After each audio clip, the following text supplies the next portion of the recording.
அவருக்கு தேவிகள் யாருன்னா தத்வார்யைஷா சுஜாதாபி கிரகலக்ஷ்மி விராஜதே. ஹோம் மேக்கர்னு ஆங்கிலத்துல சொன்னான். நம்ம இன்னும் ஒருபடி மேல கிரகலக்ஷ்மிங்கிறோம். அப்படி கிரகலட்சுமியாக இருந்து திருமாளிகையை கவனித்து பிள்ளையை ஆளாக்கியவர் சுஜாதா அம்மங்கார். இவர்களுக்கு பிள்ளை எப்படின்னா அபிஷேகஸ்து தத்புத்திரஹா, அபிஷேக் என்று அழைக்கப்படக்கூடிய பிள்ளை. அவர் சௌமியாநாதோ யசோதிதிகி, சௌமியாவின் கணவனாக விளங்கி கொண்டிருக்கிறார். இந்த பரம்பரை இன்னும் வாழையடி வாழையாக பெருகி பல்லாண்டு எபெருமானுடைய அருளால், முக்கியமா ஸ்ரீவில்லிபுத்தூரை சேர்ந்தவாங்கிறதுனால ஆண்டாள் அருளால் சிறந்து விளக்கணுங்கிறதுக்காக தான் பரிவார சதாஜியாத்து கோதாதேவியாக அனுகிரகா, ஆண்டாளுடைய அனுகிரகத்தாலே இந்த பரம்பரை மிகவும் சிறந்து விளக்கட்டும்னு அடியனுடைய பிரார்த்தனைகளை முன்வைத்துக் கொண்டு அவன் ஆசீர்வாதத்தோடு உபன்யாசம் ஆரம்பிக்கிறோம். உபன்யாசத்தின் தலைப்பு சட்டியப்த பூர்த்தி. கொஞ்சம் ஃபிளாஷ் ஆஃப் பண்ணிட்டு வீடியோ எடுக்கும். எனக்கு ஒரு மைக்ரேன் உண்டு, இது ரொம்ப நேரம் நீங்க ஆஃப் பண்ணுவீங்கன்னு நினைச்ச நடுவில் ஒரு ஃபுல்லா வீடியோ எடுக்க போறதுக்கு கொஞ்சம் ஃபிளாஷ் மட்டும் நினைச்சிருக்கோம். உபன்யாசத்தின் தலைப்பு ஷஷ்டியப்த பூர்த்தி. ஷஷ்டி அப்த பூர்த்தினா என்னன்னா 3 வார்த்தைகள் சேர்ந்தது ஷஷ்டி அப்த பூர்த்தி. ஷஷ்டினா 60 60 அர்த்தம். அப்தனா வருடங்கள் வயதுன்னு அர்த்தம். பூர்த்தினா நிறைவுன்னு அர்த்தம். ஷஷ்டி 60, அப்த வயது, பூர்த்தி நிறைவு. 60 வயது நிறைவடைந்து 61வது வயசுக்கு ஒருத்தர் நுழைஞ்சா அதற்கு ஷஷ்டி அப்த பூர்த்தின்னு பேரு. சரி, இது வருஷம் எல்லாருக்கும் பிறந்த நாள் வரத்தானே போகுது. அது ஏன் 60 முடிஞ்சு 61க்கு போனா மட்டும் கொண்டாடணுமா அப்படின்னா 6 காரணங்கள் இருக்கு. இப்ப இந்த சுவாமிக்கு பக்தவத்சல சுவாமி 61வது திருநட்சத்திரத்துக்குள்ள நுழையிறார். அதுக்கு இவ்வளவு பெரிய ஒரு கல்யாண மண்டபம் ஏற்பாடு பண்ணி இவ்வளவு மகான்கள் அர்ச்சக சுவாமிகள் வாத்தியார் சுவாமிகளை வரவழைச்சு இத்தனை உறவுக்காரா நண்பர்கள் பந்துக்கள் எல்லாரும் வந்து அதில் ஒரு உபன்யாசம் நடத்தி இத்தனை எதுக்காக பண்றோம்னா 6 காரணங்கள். அந்த 6 காரணங்களையும் ஒன்னொன்னா பார்த்துட்டே வந்துருவோமா? முதல் காரணம் என்னன்னா, இது வாழ்க்கையிலே ஒரு மைல்கல். வாழ்க்கையில சரியா 50% ஒரு பாதியை நிறைவு செய்து வாழ்க்கையின் 2வது பாதிக்குள்ளே அவர் நுழைகிறார். ஏன்னா ஒரு மனிதனுடைய முழுமையான வாழ்வு 120 வருஷம். நம்ம பொதுவா வேத நூல் பிராயம் 100ன்னு சொன்னாலும் 120 தான் கொஞ்சம் ரவுண்ட் ஆஃப் பண்ணி 100ன்னு சொல்றாலும். இதுக்கு ஜோதிடத்துல ஒரு கணக்கு சொல்றார். மொத்தம் 9 கிரகம் இருக்கு இல்லையா? வாழ்க்கையில ஒவ்வொரு கிரகமும் இத்தனை காலம் அதனுடைய தசைன்னு சொல்லுவாங்க. இப்ப சூரியன் 6 வருஷம், சந்திரன் 10 வருஷம். கோட் பண்ணிக்கோங்க. சூரியன் 6 வருஷம், சந்திரன் 10 வருஷம், செவ்வாய் 7 வருஷம், புதன் 17 வருஷம், குரு 16 வருஷம், வெள்ளி 20 வருஷம், சனி 19 வருஷம், ராகு 18 வருஷம், கேது 7 வருஷம். கூட்டினா எவ்வளவு வரும்? 120 நீங்க முன்னாடியே சொல்லிட்டீங்க. இல்ல செக் பண்ணிப்போம். பொதுவா ஏன்னா மருத்துவர்கள்லாம் மேக்ஸ்ல வீக்கும்பா, அவர் வேற டாக்டர்னு என்ன இன்ட்ரோடியூஸ் பண்ணிட்டார். சூரியன் 6, சந்திரன் 10, 16, செவ்வாய் ஒரு 7, 23, புதன் 17, 40, குரு 16, 56, அதுக்கப்புறம் வெள்ளி 20, 76, சனி 19, 95, ராகு 18, 113, கேது 7, 120. இந்த 120 தான் முழுமையான ஆயுளம். இதை வாழ்ந்து காட்டினவர் யாருன்னா நம்ம எம்பெருமானார் ராமானுஜர். 2 சட்டியப்த பூர்த்தி, 120 திருநட்சத்திரம் பூமியில ராமானுஜர் எழுந்துள்ளார். அப்போ முழுமையான ஆயுள் 120ங்கிறோம். ஒருத்தர் 60 நிறைவு செஞ்சு 61க்குள்ள நுழையிறார்னா வாழ்க்கையின் ஃபர்ஸ்ட் ஹாஃபை கிளியர் பண்ணி செகண்ட் ஹாஃப்க்குள்ள நுழைகிறார். இது ஒரு மைல்ஸ்டோன். அதனாலதான் 59வது பிறந்த நாடு பெருசா யாரும் கட்டுக்கிறது இல்ல, 65 கட்டுக்கிறது இல்ல, 45 கட்டுக்கிறது இல்ல. ஏன் 50ங்கிறது ஒரு ரவுண்ட் நம்பர் தானே, அதை கூட கட்டுக்கிறது இல்ல. இந்த 60 நிறைவடைந்து 61க்குள்ள நுழையிறாருன்னா பாதி கிணற கடந்தாருன்னு சொல்லுவோம் இல்லையா? இது வாழ்க்கையில ஒரு இன்டர்வல் பிளாக். இது ஒரு மைல்கல். 1/2 நிறைவு செஞ்சுட்டார், 2வது பாதிக்குள்ள நுழைய போறார். அதனால இந்த நிலையில என்ன பண்ணணும்னா சட்டியப்த பூர்த்தியில நம்ம பெருமாளுக்கு ஒரு நன்றி சொல்லணுமா. எம்பெருமானே, நீ 120 வருஷம் ஆயுள் கொடுத்த, உன்னுடைய அருளால 60 வருஷம் நல்லா பூர்த்தி ஆயிடுது, அதை பண்ணி கொடுத்த உனக்கு நன்றி. 2 ஒரு பிரார்த்தனை. அடுத்த செகண்ட் ஹாஃபையும் நீ தான்ப்பா நல்லா நடத்தி கொடுக்கணும். இந்த திரைப்படத்துல எல்லாம் என்ன சொல்றா, அந்த ஃபர்ஸ்ட் ஹாஃபுக்கும் செகண்ட் ஹாஃபுக்கும் நடுவுல இன்டர்வல் பேங்க்னு ஒன்று வரணும். அந்த இன்டர்வல் நல்லா இருந்தாதான் செகண்ட் ஹாஃப்ல மொமெண்டம் இருக்குமா. இல்லைன்னா செகண்ட் ஹாஃப் படுத்துடுங்கிறான். எல்லாத்துலயுமே என்ன பிரச்சனை, திரைப்படத்திலையும் சரி வாழ்க்கையிலையும் சரி ஃபர்ஸ்ட் ஹாஃப் நல்லா போயிடும், செகண்ட் ஹாஃப்ல தான் பிரச்சனையே ஆரம்பிக்கும். அது போல வாழ்க்கையில செகண்ட் ஹாஃப் பிரச்சனை இல்லாம நல்லா இருக்கணும்னா அதுக்கு இந்த இன்டர்வல் பிளாக்ல நாம பெருமாள்கிட்ட பிரார்த்தனை பண்றோம். நீ 60 வருஷங்கள் நீ கொடுத்ததுல நான் வாழ்ந்துட்டேன், இன்னும் 60 வருஷம் நல்லா வாழணும், அதுக்கு நீ அனுகிரகம் பண்ணு. So it is the midpoint of life. Interval bank in the movie called life. First half நிறைவு செஞ்சு செகண்ட் ஹாஃப் குள்ள நுழைய போறோம், அது நல்லபடியா அமைச்சு கொடுத்து பகவான்கிட்ட பிரார்த்திக்கிறோம். அப்ப புரியுதா ஏன் சக்தியப்த பூர்த்தியை மட்டும் விசேஷமா கொண்டாடுறோம்னா 120 வருடங்கள் கொண்ட வாழ்க்கையிலே இது மிட் பாயிண்ட், இன்டர்வல் பேங்க், மத்திய பகுதி, ஒரு பாதையை நிறைவு செய்து இரண்டாவது பாதைக்குள்ளே நுழைகிறார். இது முதல் காரணம். இப்ப இரண்டாவது காரணத்துக்கு வருவோம். இந்த சக்தியப்த பூர்த்திங்கிறது ஒருவருக்கு மறுபிறவியும், செகண்ட் பர்த், புது பிறவி எடுக்கலாம். அது எப்படி சக்தியப்த பூர்த்தினா அதே சுவாமி தான் எழுதணும்னு இருக்கார், புது பிறவி மறுபிறவின்னு எப்படி சொல்கிறாய்னா ஒரு விஷயம் எழுதோ. இப்போ இந்த வருஷத்துக்கு என்ன பெயர்? பராபவம். பராபவ வருஷத்துல சுவாமிக்கு சக்தியப்த பூர்த்தி நடக்குதுன்னா அவர் பிறந்த வருஷமும் பராபவம்னு தான் அர்த்தம். ஒருத்தர் எந்த வருஷத்துல பிறந்தாரோ அதே வருஷத்துல தான் சக்தியப்த பூர்த்தியும் வரும். ஏன்னா 60 வருஷங்கள் சொல்றோம் இல்லையா நம்ம தமிழ்ல, அந்த 60 வருஷங்கள் சைக்கிளிக்கா வரும்.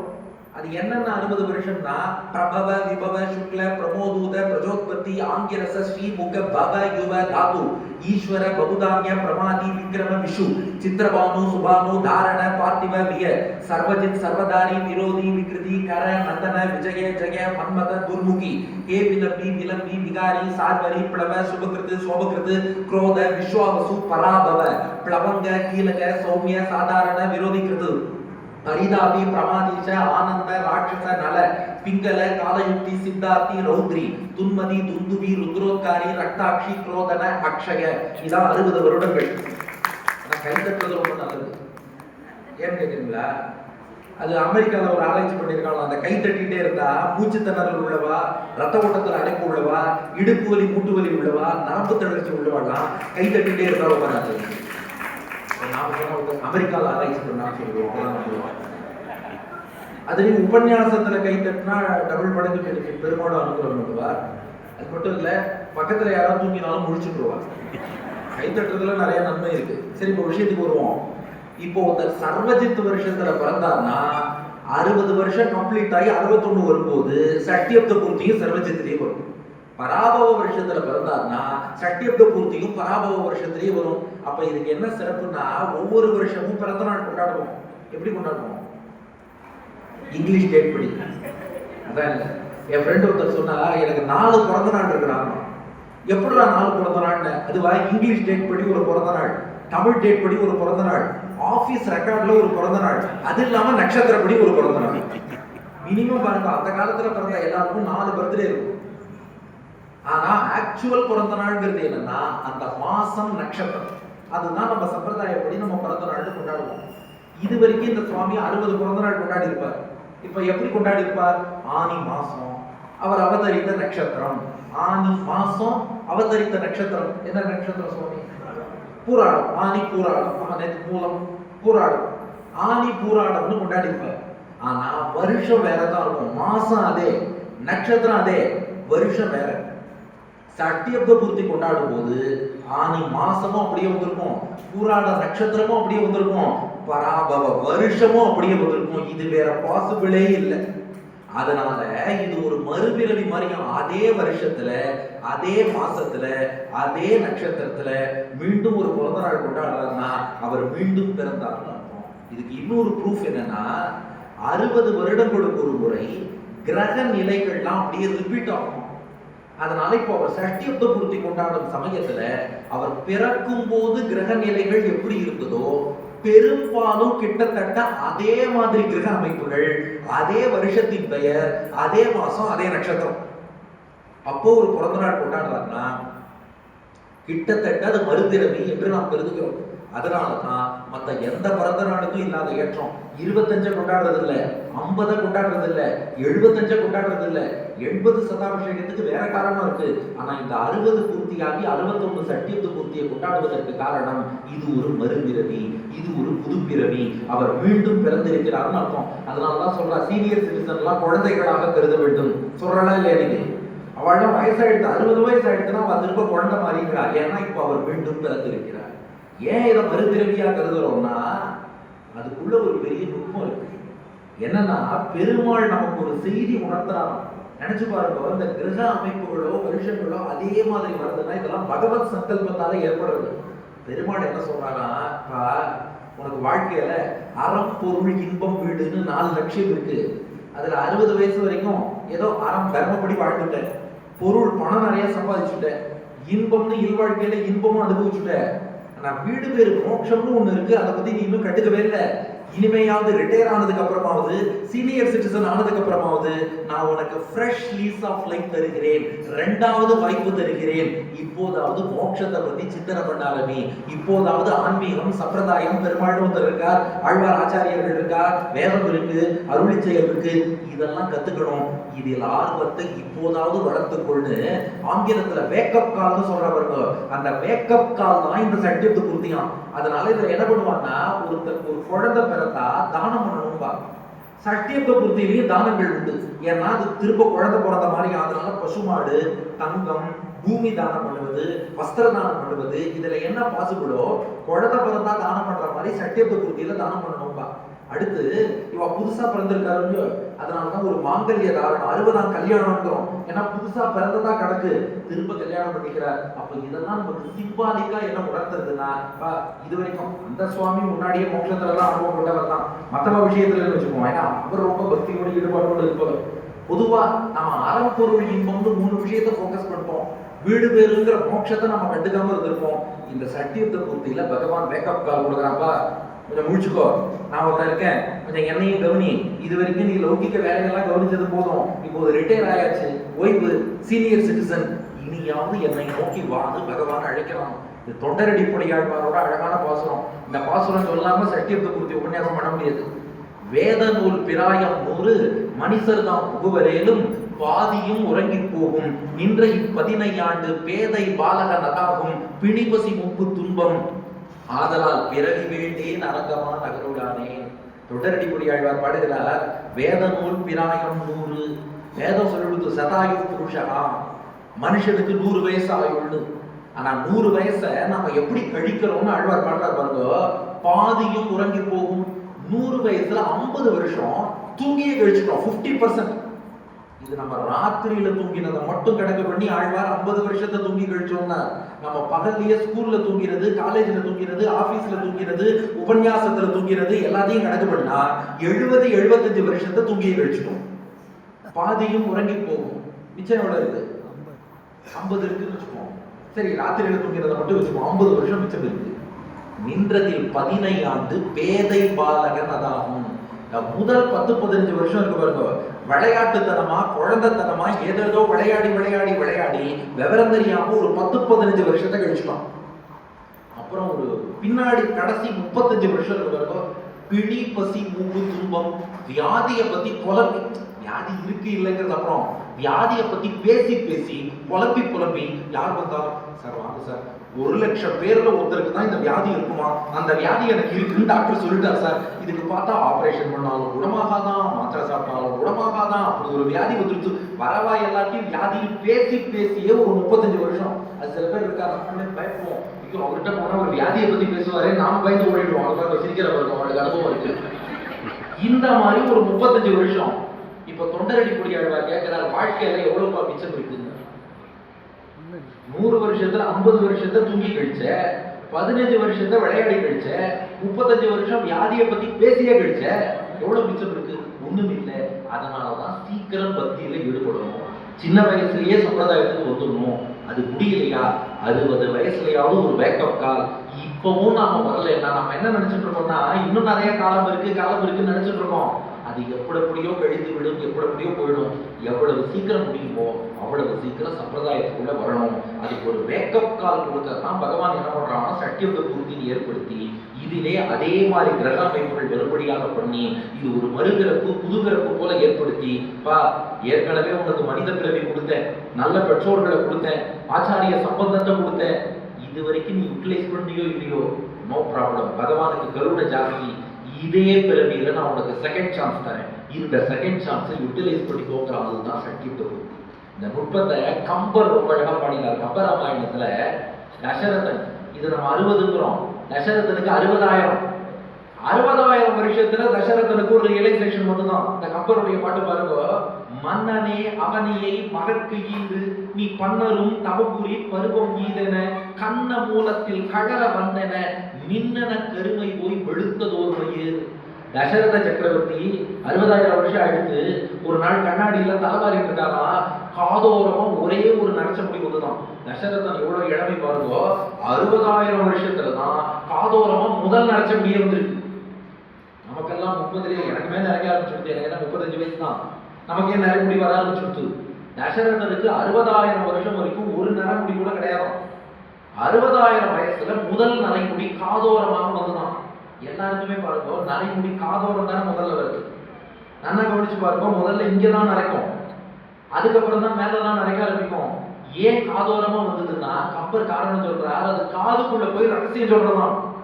பாருப்பா, வாழ்க்கை இது வரைக்கும் வீணடிச்சதெல்லாம் போதும், வயசாயிடுத்து புரிஞ்சுக்கோ, இனியும் உலகியல் வாழ்க்கையெல்லாம் ரொம்ப ஆசை வைக்காத, பகவானிடம் ஆசையை வளர்த்துக்கொள், சம்பிரதாயத்திலே ஈடுபடு, காதுக்குள்ள போய் ரகசியம் சொல்றதான். தசரதன் சொல்லித்தான், நீ சீக்கிரமா ராமனுக்கு பட்டாபிஷேகம் பண்ணி வை, நீ காட்டுக்கு போய் தவம் புரி, நீ மோட்சம் போறதுக்கு என்ன வழியில் பாரு, இதே இன்பத்திலேயே தோஞ்சு போய் அதிலேயே திளைச்சிட்டு இருக்காத, கிளம்புது. இத ராஜா தசரதன் சத்தம் போட்டு சொன்னா போச்சுருவானா ராஜா, நான் எப்பேற்பட்ட ஆளுன்னு சத்தமா சொல்லல, காதோர ரகசியமா சொல்றேன், தயவு செஞ்சு புறப்படு அப்படின்னு சொல்வதற்காக காதோரம் நரைமுடி வந்தது. இதுதான் பகவான் கொடுக்கக்கூடிய வேக்கப் கால், சத்தியத்தை பூர்த்தி, 2வது பிறப்பு. 2ஆயிடுதா? அப்ப முதல் காரணம், வாழ்க்கையிலே ஒரு மைல்கல் 60 நிறைவு செஞ்சு 2வது 60க்குள் நுழைகிறார். 2வது காரணம், இது பகவான் கொடுக்கக்கூடிய மறுபிறவி. ஏன்னா அதே வருஷத்துல, அதே மாசத்துல, அதே நட்சத்திரத்துல, அதே கிரக அமைப்புல மீண்டும் பிறக்கிறார். 3வது, இது ஒரு விதமான சாந்தி. சாந்தினா என்னன்னா, மன அமைதிக்கு சாந்திப்பா, அந்த அர்த்தம் இங்க கிடையாது. ஒருத்தருக்கு 60 வயசு ஆச்சுன்னா காலயவனன், சுதூம்ரன் போன்ற துர்தேவதைகள்லாம் உடம்புக்குள்ள நுழைவானம். நுழைஞ்சு உடம்புல பல வியாதிகள், மனோவியாதிகள்லாம் உண்டாக்குவானம்.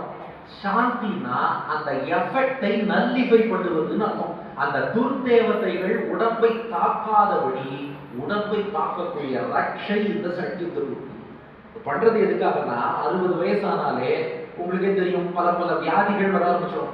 முன்னாடி நல்லா இந்த மாதிரி அமருவோம் பத்மாசனத்துல, 60 வயசுக்கு அப்புறம் மூட்டு ஆர்த்தரைட்டிஸ் வந்துடும். இப்படி இன்னைக்கு 30 வயசுலயே சொல்ற, அது வேற விஷயம், அது கொடுக்கும்.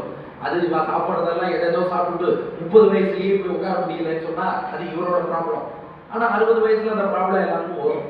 அது போல டயபெட்டிஸ்ங்கிறோம், ஹைப்பர் டென்ஷன்ங்கிறோம், கொலஸ்ட்ரால்ங்கிறோம், ஹார்ட் பிரெயின் அந்த ப்ராப்ளம்ங்கிறோம், எத்தனையோ வியாதிகள் 60 வயசானா வர ஆரம்பிக்கணும். இந்த வியாதிகள் வருவதற்கு என்ன காரணம்னா, சாஸ்திரத்துல பிரமாண வாக்கியம், ஷட்யப்த பூர்த்தி காலேது வாராதீர் பகுதூஷதா தத்தோஷ பரிகாராய சாந்திம் குறியாத் விசக்ஷணஹா. இந்த சுதூம்ரன் போன்ற, காலயவனன் போன்ற துர்தேவதைகள் உடம்புக்குள்ள நுழைஞ்சு அவ உடம்புக்கு கட்டம் கொடுக்கிறா. அதன் விளைவாகத்தான் இந்த வியாதிகள் வரதான். 2வது, அவன் மனசுக்குள்ளையும் பூந்து மனோவியாதியை உண்டாக்குவானாம். அதனாலதான் பாருங்க, இந்த 60 வயசானா ஒரு இன்செக்யூர் ஃபீலிங் வரும். உங்கள்ட்ட யாரெல்லாம் 60 வயசுக்கு மேல இருக்கோ எல்லாரும் ஒரு நிமிஷம் யோசிச்சு பாருங்க, ஒரு இன்செக்யூர் ஃபீலிங்னா நம்மளுக்கு இனிமே யாரும் பார்த்துப்பாங்க. அது வரைக்கும் அந்த எண்ணம் வராது. 60 வயசு ஆனதுக்கு அப்புறம் நம்ம கடைசி காலத்துல தனியா இருப்போமோ, நம்மளை பார்த்துக்க யாருமே இருக்க மாட்டாளோ, என்ன வருமோ ஏது வருமோ, கடைசியில நம்ம படுத்த படுக்கையா இருப்போமே, நம்மளை யாராவது கவனிச்சு பாடா, நமக்கு ஏதாவது செல்வம் சேர்த்து வச்சிருக்கோமா, இந்த கவலை எல்லாம் எப்போ வர ஆரம்பிக்கும்னா 60 வயசுல தான் வர ஆரம்பிக்கும். காரணம் என்னன்னா, அதுவும் இந்த துர்தேவதைகள் பண்ற வேலையாம். அப்போ உடம்புக்கும் வியாதி வருது, மனசுலயும் இந்த ஜீரியாட்டிக் ப்ராப்ளம்ஸ், மனசுல ஒரு இன்செக்யூரிட்டி, டிப்ரெஷன், மன அழுத்தம், கவலை போன்ற வியாதிகள் வருது. இதெல்லாம் போக்குவதற்கு தான் சாந்தி சாந்தின்னு பேரு. அதனால சாந்தி ஹோமம்ங்கிறத 60 வயசுல சத்தியப்த பூர்த்தியில பண்ணி, மேற்கொண்டு தன்வந்தரி பகவான் பிரார்த்தனை பண்ணி, மேற்கொண்டு இந்த உடல் வியாதிகளோ மனோவியாதிகளோ வராமல் காக்க வேண்டும்னு பிரார்த்தனை பண்றோம். இதை ஞாபகம் வச்சுக்கிறதுக்கு ஒரு கதை சொல்றேன். அடியேன் முன்னாடி ஒரு கவர்மெண்ட் ஹாஸ்பிட்டல்ல ஒர்க் பண்ணேன். அப்புறம் கவர்மெண்ட் சர்வீஸை விட்டுட்டேன். ஆனா கவர்மெண்ட் ஹாஸ்பிட்டல்ல ஒர்க் பண்ணும் போது வெள்ளிக்கிழமை தோறும் காத்தால 7:30 மணிக்கு ஒரு 75 வயசு தாத்தா வந்துருவார். முதல் டோக்கன் வெள்ளிக்கிழமை காத்தால 7:30 மணி முதல் டோக்கன் 75 வயசு தாத்தா வருவார். முதல் வெள்ளிக்கிழமை வந்தார். என்கிட்ட சொன்னார், சார் அடிக்கடி தலை சுத்துறது, எனக்கு பிளட் பிரஷர் இருக்கான்னு பாருங்க. நமக்கு என்ன டவுட்னா எல்லாரும் சிம்டம் மட்டும் தான் சொல்லுவா, இவர் டயக்னோசிஸும் சேர்த்து சொல்றாரு. எனக்கு தலை சுத்துறது, பிளட் பிரஷர் பாருங்க, பார்த்தேன் நார்மலா தான் இருக்குது சார், உங்களுக்கு ஒன்றும் பிரச்சனை இல்லை, போயிட்டு வாங்கன்னு அனுப்பிட்டேன். அடுத்த வெள்ளிக்கிழமை அதே 7:30 அதே முதல் டோக்கன் மறுபடியும் வந்தார். சார் அடிக்கடி எனக்கு யூரின் போறது, சுகர் இருக்கான்னு பாருங்க. நான் மறுபடியும் டயக்னோசிஸோட வராரு. டெஸ்ட் எழுதி கொடுத்தேன், பார்த்தேன் சுகர் இல்லை சார், உங்களுக்கு ஒன்றும் பிரச்சனை இல்லை, தைரியமா போயிட்டு வாங்கன்னு அனுப்பிட்டேன். அடுத்த வெள்ளிக்கிழமை அதே 7:30, ஆமா நமக்கு 7:30 தான் வருது, அதே 7:30 மணி, அதே நம்ம 7:30, 75 வயசு தாத்தா மறுபடியும் வந்தார், முதல் டோக்கன் கொண்டு வந்தார். சார் அடிக்கடி வயிறு வலிக்கிறது, எனக்கு ஏதோ யூரின்ல ஸ்டோன் இருக்கும்னு நினைக்கிறேன், அல்ட்ராசவுண்ட் ஸ்கேன் எடுத்து பாருங்க. இவர் டயக்னோசிஸ், ட்ரீட்மெண்ட் எல்லாமே சொல்றாரு. சரி மறுபடியும் ஸ்கேன்லாம் எழுதி கொடுத்து எல்லாம் எடுத்துட்டு வந்தார், நார்மல், ஒன்றும் இல்லை சார், போயிட்டு வாங்க. அடுத்த வெள்ளிக்கிழமை அதே 7:30, நம்ம 75 வயசு தாத்தா மறுபடியும் முதல் டோக்கன் மறுபடியும் வந்தார். சார் தொண்டை முழுக்கும் போது கெட்டமா இருக்கு, தைராய்டு இருக்கான்னு செக் பண்ணுவோம். தைராய்டு செக் பண்ணா அதுவும் நார்மல். கடைசியா சொன்னேன், சார் இதுவே வியாழக்கிழமை ராத்திரி டிவி பார்க்காதீங்க. அடுத்த வெள்ளிக்கிழமை அவர் வரல. என்னன்னு கேக்குறீங்களா? வியாழக்கிழமை ராத்திரி 10:30 மணிக்கு டிவியில மருத்துவ நேரம்னு ஒரு ப்ரோக்ராம் போடுறான். அதுல ஒரு டாக்டர் வந்து என்னென்ன வியாதிக்கு என்னென்ன அறிகுறி, என்னென்ன டெஸ்ட் பண்ணணும் எல்லாத்தையும் சொல்றாரு. இந்த கிழவர் 11 மணிக்கு மேல தூக்கம் வராம அதை யோசிச்சு இதெல்லாம் நமக்கு இருக்குமோ, இதெல்லாம் நமக்கு இருக்குமோ. ஹியூமன் சைக்காலஜி என்னன்னா, ஒரு வியாதியை பத்தி நீங்க படிச்சா அந்த வியாதி நமக்கு இருக்குங்கிற ஃபீலிங் 60 வயசுக்கு மேல வரும். அதனாலதான் அந்த கோவிட் வந்தப்போ எல்லாம் தொண்டை நல்லா இருக்கா, தொண்டை கட்டிக்காம இருக்கா, ஏன்னா தொண்டை கட்டினா கோவிட்னு சொல்லிட்டான். அப்பப்போ குரல வாய்ஸை டெஸ்ட் பண்ணிட்டே இருந்தா 60 வயசு ஆயிடுதுன்னா அந்த இன்செக்யூர் ஃபீலிங் வந்துடும். அதனால டிவி பார்க்காதேன்னு அடுத்த வெள்ளிக்கிழமை வரல. இது விஷயம் என்னன்னா, இதைத்தான் சாஸ்திரம் சொல்றது. சுதூம்ரன், காளையவனன், இந்த துர்தேவதைகள்லாம் உள்ள வந்துடுறான். இவன் உடம்பையும் மனசையும் போட்டு குழப்பிடுறான். அதனால இவாளுக்கே ஒரு பயம், நமக்கு அந்த வியாதி இருக்குமோ, இந்த வியாதி. நீங்க ஆத்துல நிறைய பேரை பார்க்கலாம், இந்த 60 வயசுக்கு மேல உள்ளவா ஏதாவது வியாதி சொன்னா சிறந்த வைத்தியம் என்ன தெரியுமா? அவளோட பிள்ளையோ பொண்ணோ பக்கத்துல இருந்து காத்தால எழுந்ததும் நல்லா இருக்கியா, சாப்பிட்டியா, சௌக்கியமா இருக்கியா 2 வார்த்தை கேட்கணும். ஒருவேளை அவன் பக்கத்துல இல்ல, வெளியூர்ல இருக்கானாலும் காத்தால ஒரு போன் பண்ணி எப்படி இருக்க, உன்னதான் நினைச்சுட்டேன், சௌக்கியமா, காத்தால ஒரு வார்த்தை. மத்தியானம் சாப்பிட்டாச்சா, எல்லாம் நல்லா போயிட்டு இருக்கா, ராத்திரி திரும்ப தூங்குறதுக்கு முன்னாடி எல்லாம் நல்லா ஆயிடுதா, படுத்து தூங்கு, குட் நைட், மாதவா மாதவா, ஒரு வார்த்தை பேசினா போதும். அவளுக்கு அவ்வளவு சந்தோஷமா இருக்கும், ஆரோக்கியம் அவ்வளவு நல்லா இருப்பா. ஆனா இந்த காருங்கிறது குறைய குறைய குறைய குறைய அவளுக்கு உடம்புல ஆட்டோமேட்டிக்கா வியாதிகள்ங்கிறது வந்துட்டே இருக்கும். இது உங்கள்ட்ட பல பேரோட குடும்பத்துல பார்த்துருக்கோம். ஏன்னா பல பேர் குடும்பத்தோட கதை நம்ம கிட்ட வந்துடும். ஒரு பக்கம் உபன்யாசகர், இன்னொரு பக்கம் டாக்டர், அதனால எல்லா குடும்ப கதையும் இங்க வந்துடும். அதனால சொல்றேன், இதை பண்ணிட்டு இருந்தாலே ஒண்ணும் இல்ல, காத்தால கூப்பிட்டு பால் சாப்பிட்டியா காஃபி சாப்பிட்டியானாலே அவளுக்கு வியாதி போயிடும். இந்த மாதிரி ப்ராப்ளம்ஸ் இவளுக்கு வரத்துக்கு என்ன காரணம்னா, அந்த துர்தேவதைகள் உள்ள புகுந்து அவ மனசுல ஒரு இன்செக்யூர் ஃபீலிங்கை கொடுத்துடுறாங்க. நம்ம இனிமே யாருக்கும் பிரயோஜனம் இல்லை, நம்மளை இனி யாரும் பார்த்துக்க மாட்டா, நம்ம வாழ்க்கை அவ்வளவுதான், நம்ம இனிமே என்ன பண்ண போறோம் அப்படிங்கிற ஒரு இன்செக்யூரிட்டி. அது வராம இருக்கத்தான் இந்த சஷ்டியப்த பூர்த்தி சாந்திங்கிறத பண்றாங்க. இது பண்ணினா அதுக்காக பிள்ளைகள் பார்த்துக்க வேண்டாம்னு அர்த்தம் இல்லை. பெண் சன்னும் பார்த்துக்கணும், பெண் சன்னும் பார்த்துக்கணும். பென்ஷன் அவர் எப்படி வாங்குவார்? பென்ஷன் பார்த்துக்கணும் விட்டுடக்கூடாது, பெண்ணும் சன்னும் பார்த்துக்கணும். அதனால எல்லாருமே பார்த்துக்க வேண்டியது முக்கியம். ஆனாலும் அவளுக்கும் அந்த மனசுல ஒரு தைரியம் இருக்கணும் இல்லையா? ஒருவேளை அந்த பிள்ளை ஏதாவது ஒரு முக்கியமான வேலையில இருப்பார் நம்ம அபிஷேக் சுவாமி, ஒரு நாள் போன் பண்ணி விசாரிக்கலைன்னா இவளுக்கு அந்த பயம் வந்துடக்கூடாது இல்லையா? அதுக்கு அந்த மென்டல் பவரை சட்டியத்தை புத்தி கொடுக்கும். இது பொதுவா எல்லாருக்கும். நம்ம எம்பெருமானார் சம்பிரதாயத்துல இந்த சட்டியத்த புத்தியில இன்னொரு சிக்னிபிகன்ஸ் இருக்கு. அதாவது நம்மளை பொறுத்த வரைக்கும் நாம எல்லாம் பிரபன்னர்கள், ஸ்ரீ வைஷ்ணவர்கள், நம்ம எம்பெருமாட்ட ஆச்சாரியன் மூலம் சரணாகதி பண்ணிட்டோம். இந்த பூமியில எதுக்கு வாழ்ந்து இருக்கோம்னா, வாழக்கூடிய காலத்துல பகவத் பாகவத ஆச்சாரிய கைங்கரியம் செய்வதற்காகத்தான் வாழ்ந்து கொண்டிருக்கிறோம். இத சுவாமி மணவாள மாமுனிகள் ரொம்ப அழகா பாடுவார். எங்களுக்கு என்னப்பா இந்த உலகத்துல எந்த குறையும் இல்லை, மன்னிய சீர் மாறங்கலை உணவாக பெற்றோம், மதுரகவி சொல்படியே நிலையாக பெற்றோம், முன்னவராம் நம்புறவர் மொழிகள் உள்ள பெற்றோம், முழுதும் நமக்கவை பொழுதுபோக்காக பெற்றோம், பின்னை ஒன்று தன்னில் நெஞ்சு பேராமல் பெற்றோம், பிறவினுக்கும் பொறாமையில்லா பெருமையும் பெற்றோமே. நமக்கு என்ன குறை? ஆழ்வார் அருளி செயலை சேவிச்சுட்டு இருக்கோம், திவ்ய தேசங்கள்ல பெருமாளை அனுபவிச்சுட்டு இருக்கோம், தென்னரங்கர் சீரருளுக்கு இலக்காக பெற்றோம், திருவரங்கம் திருப்பதியே இலக்காக பெற்றோம். இதுக்கு மேல வாழ்க்கையில என்ன வேணும்? ஆனால் இந்த பகவத் பாகவத ஆச்சாரிய கைங்கரியத்தை நாம பண்ணிட்டு வாழணும்னா நம்ம உடம்புல தெம்பு இருக்கணும். நாமளே டவுன் ஆயிட்டோம், படுத்த படுக்கையா படுத்துட்டு இருக்கா, இவரை நீ போய் நீ என்ன பண்ற, கோவில்ல போய் பகவத் பாகவத ஆச்சாரிய கைங்கரியத்தை பண்ணுன்னா அவங்க சொல்லுவாரு, என்ன பார்த்துக்கவே 3 பேர் தேவைப்படுறது, நானே பெட்ல படுத்துட்டு இருக்கேன். அப்ப நீண்ட ஆயுள் இருந்தா போராது, ஆரோக்கியம் வேணும். அந்த ஆரோக்கியம் இருந்தாதான் பெருமாளுக்கும் அடியார்களுக்கும் ஆச்சாரியருக்கும் கைங்கரியம் பண்ண முடியும். மகாகவி காளிதாசன் சொன்னா, சரீர மாத்தியம் கலு தர்ம சாதனம். நீ எந்த தர்மத்தை அனுஷ்டிக்கணும்னாலும் உடம்பு வேணும். ஏகாதசி அன்னைக்கு விரதம் இருக்கணும்னு சாஸ்திரத்துல படிக்கிறோம். ஏகாதசி விரதம் அனுஷ்டிக்கணும்னா உடம்புல தெம்பு வேணும். உடம்புல தெம்பு இல்லைன்னா அனுஷ்டிக்க முடியாது. அப்ப அந்த சரீரத்தையும் பார்த்துக்க வேண்டியிருக்கு. எந்த கோணத்துல பார்த்துக்கணும்னா இதை பார்த்துட்டாதான் நம்மளால கைங்கரியங்கள் பண்ண முடியும். அதனால எப்பெருமான சம்பிரதாயத்துல வெறுமன ஹெல்த்னு இல்லாமல் பகவத் பாகவத் ஆச்சாரிய கைங்கரியம் பண்ணுவதற்கான ஹெல்த், அதற்கான உடல் ஆரோக்கியம், அதற்கான மன வலிமை, அதை நீ தர வேண்டும்னு எம்பெருமான்கிட்ட பிரார்த்திச்சு இந்த சட்டியத்தை பூர்த்திய பண்ணா அவருடைய மீத காலம் அந்த தம்பதியோட ஆயுசுங்கிறது இந்த கைங்கரியத்திலேயே செலவழிக்கப்படும். அதுக்கு பெருமாள் அனுகிரகம் பண்ணுவார். இதை ஞாபகம் வச்சுக்க ஒரு கதை சொல்றேன். இந்த கதை அப்படியே லிட்டரலா எடுத்துக்க கூடாது. இது பெரியவர்கள் சொல்லக்கூடிய கதை தான். அதுல மெசேஜ் என்னவோ சாரம் என்னவோ அதை மட்டும் எடுத்துக்கணும். ஏன் முன்னாடியே டிஸ்க்ளைமர் சொல்றேன்னா, இன்னைக்கெல்லாம் டாலரன்ஸ் லெவல் ரொம்ப குறைஞ்சு போச்சு. ஏதாவது சாமானியமா ஒண்ணு சொன்னா கூட அது எப்படி இவர் இப்படி சொன்னார்னு அப்புறம் அதை கட் பண்ணி வாட்ஸ்அப்ல ஃபார்வர்ட் பண்ணி பெரிய ப்ராப்ளம். அந்த அளவெல்லாம் சீரியஸா யோசிக்கவே வேண்டாம். என்ன மெசேஜோ மெசேஜ் மட்டும் எடுத்துக்கோங்க. இப்ப கதைக்கு வரேன். பிரம்மா என்ன பண்ணாரா, ஆதி காலத்துல 5 ஜீவராசிகளை மட்டும் படைச்சாராம். குரங்கு, காளமாடு, நாய், வௌவால், மனிதன். குறிச்சுக்கோங்க, நல்ல இன்ட்ரெஸ்டிங் ஸ்டோரி இது. பிரம்மா 5 ஜீவராசிகளை படைத்தார். குரங்கு, காளமாடு, நாய், வௌவால், மனிதன். முதல்ல குரங்கு கூட்டாராம் பிரம்மா. உனக்கு 40 வருஷம் ஆயுசு கொடுத்துருக்கேன்னா குரங்கு சொல்லுதான், ஐயோ 40ஆ? என்னால மரத்துக்கு மரம் கடைக்கு கீழே தாவி 40 எல்லாம் வாழ முடியாது. 50% 20 வருஷத்தை உங்கள்கிட்ட திருப்பி கொடுத்துடுறேன். எனக்கு 20 வருஷம் ஆயுள் போறணும். ஆயுள் எடுத்தான் குரங்கு. காளமாட கூப்பிட்டார், இந்த 40 வருஷம் ஆயுள்னார். காளை சொன்னதான், நான் வண்டி இழுத்து 40 வருஷமா நம்மளால முடியாது, 20 போதும், 20 வச்சுக்கோ போடுறது. அதுக்கப்புறம் நாயை கூப்பிட்டார், உனக்கு ஒரு 40ன்னார். அது சொல்லிட்டு, ஆமாமா என்ன கல்லடி சொல்லடி எல்லாம் நான் வாங்கிக்கணும், வீட்டை காவல் காக்கணும், 40 வருஷமா என்னால முடியாது, 20 நீ வச்சுக்கோ, 20 வாங்கிட்டு போயிடுது. வௌவாலுக்கு 40 கொடுத்தார். அது சொல்லிட்டு, நானே இருட்டுல எங்கேயோ அந்தரத்துல தொங்கிட்டு இருப்பேன், இதுல 40ஆ? வேண்டாம், 20 வச்சுக்கோ, 20 கொண்டு போறோம். வௌவாலும் போயிடுத்து. கடைசியா மனுஷன் வந்தான். குரங்கு, காளை, நாய், வௌவால் 40 கொடுத்தா 20 போரும் போயிடுத்து. மனுஷன் வந்தான். பிரம்மா சொன்னார், 5 அறிவுள்ள பிராணிகளே 20 போரும் சொல்லிடுத்து. நீ 6 அறிவுள்ள மனுஷன், ரொம்ப கெட்டிக்காரன். நான் உனக்கு அலாட் பண்ணும் போதே 20 தாண்டா அலாட் பண்ணியிருக்கேன்.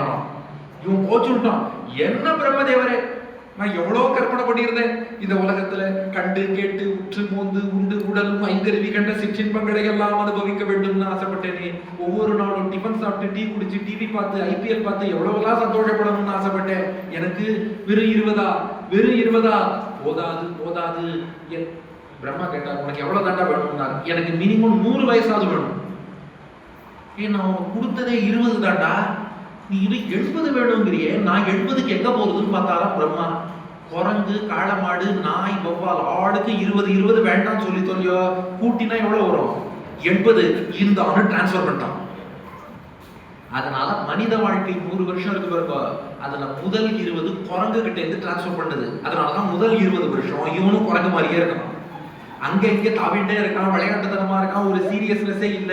திடீர்னு பார்த்தா டாக்டர் ஆவேங்கிறான், திடீர்னு பார்த்தா இன்ஜினியருங்கிறான், திடீர்னு ஆந்திரப்பனார். நேத்தி கொண்டு பேசுறேன், இன்னைக்கு கொண்டு பேசுறியடான்னா அது அவன் மேல தப்பு இல்ல. அந்த 20 வருஷமும் குரங்கு கிட்ட இருந்து டிரான்ஸ்பர் பண்ணார். அப்புறம் அந்த 20ல இருந்து 40 இருக்கு பாருங்க, காளை மாட்டுக்கிட்ட இருந்து டிரான்ஸ்பர் பண்ணாராம். அதனாலதான் மாடு வண்டி எடுக்கிற மாதிரி பணம் பணம் பணம் பணம் பணம் பணம் மணி மணி மணி ஓடிட்டே இருக்கான். காளை மாடு கூட வண்டி எடுக்கிறது கொஞ்சம் நிறுத்தினாலும் நிறுத்தும், இவன் பணத்துக்கு பின்னாடி ஓடுறத நிறுத்தவே மாட்டான். 20ல இருந்து 40 ஓடிட்டே இருப்பான். காரணம் என்னன்னா, காளை மாட்டுல இருந்து டிரான்ஸ்பர் பண்ணலாம்.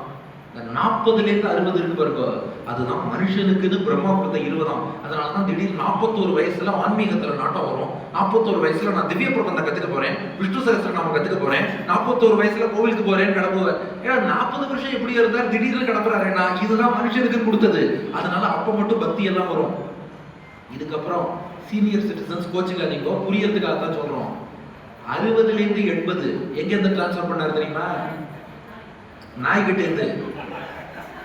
தப்பா நினைச்சுக்காதீங்க, அது வீட்டை காவல் காக்க வச்சுட்டு இவ வெளில போயிடுவா இல்லையா, அது போல குழந்தைய நீ பார்த்துக்கோன்னு சொல்லிட்டு இவா 2 பேரும் வெளில போயிடுறா, வேலைக்கு போயிடுறான். அதனால காவல் காக்கும் பணியை இவள்கிட்ட ஒப்படைச்சுடுறான் 60 to 80. அதுக்கப்புறம் 80 to 100 அது வௌவால் கிட்ட இருந்து டிரான்ஸ்பர் பண்ணதான். வௌவாலுக்கு எப்படி வெளிச்சத்துல கண்டு தெரியாதோ இவருக்கும் கான்ட்ராக்ட் வந்து வௌவால் இருட்டுல தனிமையில இருக்கிற மாதிரி இவனும் தனிமையில வாழ்ந்து அந்த கடைசி 20 வருஷங்கிறது யாரும் பக்கத்துல இல்லாம ஒரு தனிமையில போயிடுறது. இதுதான் மனுஷ வாழ்க்கை. அப்ப இந்த 60 இருக்கு பாருங்க, அந்த ஸ்டேஜ் தான் மனிதனுக்குன்னு பிரம்மா கொடுத்த அந்த ஆயுள் அது பூர்த்தி ஆகக்கூடிய தருணம். அதனால அந்த சஷ்டியப்த பூர்த்தி காலத்துல என்ன பண்றோம்னா, அடுத்த 40 வருஷம் எனக்கு நாயை போல வௌவாலை போல இருக்கக்கூடாது, மனுஷனா பிறந்துட்டேன், இது இன்னும் சிறந்த மனிதனாக, ஒரு பக்தனாக, கைங்கரியபரனாக, பிரபன்னனாக, ஒரு ஸ்ரீ வைஷ்ணவனாக அடுத்த ஒரு 40-60 வருஷம் எனக்கு சிறப்பா அமையணும்னு நாம எம்பெருமான்ட்ட பிரார்த்திக்கணும். அதனால ஸ்ரீ வைஷ்ணவர்கள் கொண்டாடக்கூடிய சஷ்டியப்த பூர்த்தி வெறும்னா எனக்கு ஹெல்த்துக்குன்னு இல்லை, இந்த வாழ்க்கை ஏதோ நாய்ப்பாடு வௌவால் பாடுன்னு போயிடக்கூடாது. நம்ம வாழ்ந்தேன்னா கைங்கரியம் பண்ணு, பெருமாளை கைங்கரியம் பண்ணிட்டு வாழணும். அதுக்கு இன்ஸ்பிரேஷன் அகைன் யாருன்னா ராமானுஜர். 120 திருநட்சத்திரம் ராமானுஜர் பூமியில வாழ்ந்தார் இல்லையா. நாம அவதார புருஷன்னு பொதுவா சொல்லிடுவோம், ஆனா வாழும்போது பாருங்க, ஸ்ரீ பாஷ்யக்காரர் விருத்த தசையிலும் சந்தியா காலத்திலே வருந்தி எழுந்திருந்து ஜலாஞ்சலி பிரக்ஷேபம் பண்ணியருளினார். 120வது வயசு ராமானுஜருக்கு. சந்தியா காலம் வந்தது, சந்தியாவந்தனம் பண்றேன்னு புறப்படுறாரா ராமானுஜர். சந்தியாவந்தனத்துல அர்க்கியம் கொடுக்கும் போது முன்னங்கால ஊனிட்டு பின்னங்கால உயர்த்திட்டு இப்படி காயத்ரி மந்திரம் சொல்லி 2 கையால தீர்த்தம் கொடுக்கணும். 120 வயசுல எழுதுகிறதே கட்டம், நமக்கு 60 வயசுலயே இடுப்பு பிடிச்சுக்கிறது. 120 திருநட்சத்திரத்துல அந்த சந்தியா காலத்துல வலிக்கிறது, ஆனா மருந்து எழுதுகிறாரா. அந்த முன்னங்கால ஊனி பின்னங்கால உயர்த்தி அர்க்கியம். நாமெல்லாம் இதெல்லாம் ரொம்ப கஷ்டமா இருக்கு சார், உட்காந்த இடத்துல இப்படி அர்க்கியம் கொடுக்குறோம்னு நம்ம அதுக்கு மட்டும் பண்றோம். 120 திருநட்சத்திரத்துல அந்த அருட்டானதை ராமானுஜர் பண்ணார்னா அது எபெருமான் அவர் கொடுத்த பலம். அது போல அருட்டான பலத்தை கொடுன்னு பிரார்த்திக்கிறோம், கைங்கரியம் பண்றதுக்கான சக்தியை கொடுன்னு பிரார்த்திக்கிறோம். அதற்காகத்தான் ஸ்ரீ வைஷ்ணவர்களுடைய சஷ்டியப்த பூர்த்தி. உபன்யாசம் ஆரம்பிச்சு சரியா 1/2 மணி நேரம் ஆச்சு, 6 பாயிண்ட்ல 3 பாயிண்ட் பூர்த்தி ஆச்சு. அதுக்கு தான் பாருங்க முன்னாடியே கொஸ்டின் பேப்பரை லீக் பண்ணிட்டு உபன்யாசம் பண்றோம். ஏன்னா நீங்க வாட்சை பார்த்து கம்பேர் பண்ணிக்க சௌரியமா இருக்கும். இப்ப மணி என்னப்பா ஆச்சு, 1/2 மணி நேரம், எவ்வளவு பாயிண்ட் கவர் பண்ணியிருக்கார், 6ல 3 பாயிண்ட். அப்ப ட்ரெயின் சரியான வேகத்துல போயிட்டு இருக்குது, உங்களுக்கு ஒரு உத்வேகமும் நம்பிக்கையும் வரும் இல்லையா. அப்படி இல்லாம நான் பாட்டுக்கு ஆரம்பிச்சுட்டேன், இவர் எங்க ஆரம்பிப்பார் எங்க முடிப்பார் எதுவுமே தெரியாம இருந்ததுன்னா என்னடா இது 11ஆ 11:30ஆ 12ஆ தளிகைக்கோ பல சந்தேகங்கள் வந்துடும், நம்ம இடமே கொடுக்க மாட்டோம். அதனால 6 பாயிண்ட்ல 3 பாயிண்ட் பூர்த்தி எடுத்து பாயிண்ட் நம்பர் 1, இது ஒரு மைல்கல். 50% நிறைவு செஞ்சு செகண்ட் ஹாஃப்குள்ள நுழையக்கூடிய இன்டர்வல் பேங்க். 2வது பாயிண்ட், இது ஒரு மறுபிறவி, ரீபர்த் மாதிரி. அதே கிரக அமைப்பு, அதே வருஷம், அதே மாசம், அதே நட்சத்திரம், இன்று புதிதாய் பிறந்தவங்க பிறந்திருக்கார். 3வதாக இதுல இந்த காளையவனன் சுதூம்ரன் போன்ற துஷ்ட சக்திகள் வந்து உடம்புக்கும் மனசுக்கும் உபதிரவம் கொடுக்காம நல்ல பகவத் பாகவத ஆச்சாரிய கைங்கரியம் பண்ணி கொண்டு வாழணும். அதற்காக பெருமாண்ட பிரார்த்தனை பண்ணோம். இப்ப 4வது காரணம், இது ஒரு முக்கியமான காரணம், கேட்டுக்கோங்க. நம்ம அபிஷேக் சுவாமியும் கவனிப்பார் இந்த பாயிண்ட். பிள்ளைகள் பெற்றோர்களுக்கு என்ன கைமாறு செய்ய முடியும்? நம்ம பெற்றோர்கள் எவ்வளவு கஷ்டப்பட்டு நம்மளை வளர்த்துருக்காங்க நினைச்சு பாருங்க. வேர்வை சிந்தி, ரத்தம் சிந்தி, தகப்பனார் நமக்கு பண்ண தியாகங்கள் எவ்வளவு. ஒரு தாய் 10 மாசம் கர்ப்பத்துல சுமந்திருக்கா, எத்தனையோ தடவை அந்த அம்மாவை போட்டு உதைச்சிருப்போம். ஆகாய குழந்தை அவ்வளவு ஆசையா உதைச்சானேன்னு அதை பார்த்து அவ சந்தோஷப்பட்டிருப்பா. குழந்தை பிறந்ததுக்கு அப்புறம் எதையெல்லாம் அசுத்தம்னு நினைக்கிறோமோ கொஞ்சம் கூட அருவருப்பு இல்லாம நம்ம பெற்றோர்கள் அதையெல்லாம் சுத்தப்படுத்திக்கிட்டு இருக்கா. ஒரு நாள் இதுவா கிளவுஸ் போட்டுக்கிறேன், வைப்ஸ் கொண்டு வரேன் நினைக்க மாட்டா, கையால சுத்தம் பண்ணி விடுவா. தன் குழந்தையோட அந்த அசுத்தத்தை ஒரு நாள் கூட அவ அருவருப்பா பார்த்ததில்லை. நமக்காக அவ எத்தனையோ தியாகம் பண்ணியிருக்கா. சின்ன குழந்தையா இருக்கும்போது நம்ம அதை ரியலைஸே பண்ணியிருக்க மாட்டோம். நாம் பெற்றோர்கள் ஆகும்போது தான் புரியும், ஓஹோ நமக்காக நம் பெற்றோர்கள் இவ்வளவு தியாகம் பண்ணினாடா. அது நமக்கு அப்ப புரியாது, பின்னாடிதான் புரியும். சரி, இத்தனையும் பண்ணி நம்மளை படிக்க வச்சு வளர்த்து ஆளாக்கி உடம்புக்கான ஊட்டச்சத்து கொடுத்து நல்ல ஞானத்தை கொடுத்து நல்ல சம்பிரதாயத்துல ஒரு அறிவு கொடுத்து பக்தியையும் வளர்த்து ஆச்சாரியர்கிட்ட கூட்டுன்னு போய் பெருமாள்கிட்ட அழைச்சிட்டு போய் நல்ல பக்தியை வளர்த்து கொடுத்து அதுக்கப்புறம் நம்மளை வேலைக்கு அனுப்பி நமக்கு ஒரு கல்யாணத்தை பண்ணி வச்சு கூடவே எல்லா விதத்திலையும் சப்போர்ட்டிவா இருந்து பார்ப்போம். மற்ற எல்லா ஜீவராசிகளும் அந்த பெற்றோர்கள் குழந்தைய பெற்றாச்சுன்னா இனி முன் சமத்து விட்டுட்டு போயிடும். ஆனா மனிதனுக்கு, அதுவும் குறிப்பா நம்ம பாரத தேசத்து கலாச்சாரத்துல சனாதன தர்மத்துலதான் பெற்றோர்கள் அப்படியே விட்டுட மாட்டாங்க. இவனை வளர்த்து ஆளாக்கி சொந்த காலில் நிறுத்துற வரைக்கும் அவன் நம்மளை தாங்கி பிடிச்சிட்டு இருப்பான். இத்தனையும் பண்ணாலே என்னைக்காவது எனக்கு கைமாறா இது பண்ணுன்னு அந்த பெற்றோர்கள் கேட்டிருக்காடா? எனக்கு ஒரு புடவை வாங்கி கொடு, எனக்கு ஒரு வேட்டி வாங்கி கொடு, எனக்கு ஒரு நகை வாங்கி கொடு, அவன் கேட்கவே மாட்டான். ஆனா நமக்காக ஒரு தகப்பனா நடக்குவா, தனக்கு ஒரு வேட்டி தேவைப்படும், நான் குழந்தைக்கு ட்ரெஸ் வாங்கணுங்கிறதுக்காக நான் இந்த வேட்டி அடுத்த மாசம் கூட வாங்கிக்கலாம், என் குழந்தைக்கு ட்ரெஸ்ஸை வாங்கி கொடுக்குறேன்னு வாங்கி கொடுத்து தான் பெரிய தியாகம் பண்ணியிருப்பேன். ஆனா அதை வெளியில காமிச்சிக்க மாட்டேன். ஒரு புது கவிதை சொல்றேன்னு யோசிக்க வேண்டாம். கருத்து நல்லது எங்க இருந்தாலும் எடுத்துக்கலாம். ஒரு அம்மா குழந்தைக்கு தாலாட்டு பாடுறாங்க. குழந்தைய பார்த்து அம்மா கேட்கிறா, கன்னத்தில் ஒன்னே ஒண்ணு கடனாக தாடா, கண்ணுக்குள் விளையாடும் கலையே நீ வாடா. அம்மா குழந்தைகிட்ட சொல்றா, என் கன்னத்துல ஒண்ணு கடனா கொடுடா. அந்த காலத்துல பாருங்க கவிஞருக்கு எவ்வளவு தூரம் பொறுப்பு இருக்குன்னு. அம்மா குழந்தைகிட்ட கேட்கும் போது கூட முத்தம்ங்கிற வார்த்தையை பயன்படுத்தக்கூடாதுன்னு அம்மா குழந்தைகிட்ட கன்னத்தில் ஒன்னே ஒண்ணு கடனாக தாடாங்கிறான். குழந்தை எவ்வளவு கெட்டிக்காரன்னா அவன் கேள்வி கேட்கிறான், நான் தரேன் கொடுத்தா நீ கைமாறி என்ன கொடுப்பேன்னு. குழந்தைகள் எல்லாம் பெத்த மனம் பித்து பிள்ளை மனம் கல்லு. நான் கன்னத்துல கடன் தரேன், நீ என்ன கொடுப்பேன்னு கேட்டோம். அம்மா சொல்றா, எண்ணத்தில் உனக்காக இடம் நான் தருவேன், நான் என் மனசு நிறைய உனக்கு இடம் தரேன்டா, எனக்கு இனி நீ என்னென்ன தருவாய். சரி, நான் உனக்கு மனசுலயே இடம் கொடுக்குறேனே, நீ எனக்கு என்னடா கைமாறு தர போறேன்னா. பையன் பார்த்தான், இவர் நகை கேட்க போறாளோ, பட்டுப்புடவை கேட்க போறாளோ, என்ன கேட்க போறாளோ தெரியலையே, உனக்கு என்னமா வேணும்னா. பதில் சொல்றா, எனக்கு இனி நீ என்னென்ன தருவாய், வல்லமை சேர நல்லவனாக வளர்ந்தாலே போதுமடா. நீ நல்லவனாக, நீ வல்லவனாக, நீ வாழ்க்கையில பெரிய ஆளா வந்து சாதிச்சு காட்டுடா. உனக்கு அம்மான ஒரு வார்த்தை சொல்லிக்கிறேன், அது பொருட்டான். நீ வாழ்க்கையில பெரிய நல்லவனா வல்லவனா சிறந்தவனா வந்து காட்டு, 4 பேர் உன்னை புகழும்படியாக இருந்து காட்டு. உனக்கு அம்மாங்கிற ஒரு பேர் இருக்கும் இல்லையோ, என் பிள்ளை பெரிய ஆளா வந்தாங்கிற சந்தோஷம் இருக்கும் இல்லையோ, அந்த ஒரு போருங்கிறான். இப்படிப்பட்ட பெற்றோர்களுக்கு நாம என்ன கைமாறு செய்ய போறோம், என்ன செய்யலாம்? இதுக்கு கிருஷ்ணன் பதில் சொல்றோம். ஒன்னும் இதிகாச புராணத்துல கதையே சொல்லாம வெங்கடேஷ் பேசிட்டு இருக்கானேன்னு யோசிக்கலாம். நமக்கு டாபிக் அப்படி கொடுத்துட்டா சட்டியத்தை பூர்த்தி. ஆனால் நாம விடுவோமா? கண்ணபிரான் என்ன பண்றான், 11வது திருநக்ஷத்திரம் பிருந்தாவனத்திலிருந்து மதுராவுக்கு வரான், கம்சனை வதம் பண்ணான், தேவகியையும் வசுதேவரையும் சிறைச்சாலையிலிருந்து விடுவிச்சுட்டான். நேரா தேவகி வசுதேவர் திருவடியில கிருஷ்ணனும் பலராமனும் வந்து விழறா. இப்ப தேவகி பாக்குறா, கண்ணனுடைய அழகான திருமேனி, வா 11 வருஷம் முன்னாடி உன்னை பார்த்ததுடா, பெத்த குழந்தைய தூக்கி கொடுத்துட்டேன், இத்தனை நாள் உன்னை என்னால அனுபவிக்க முடியல.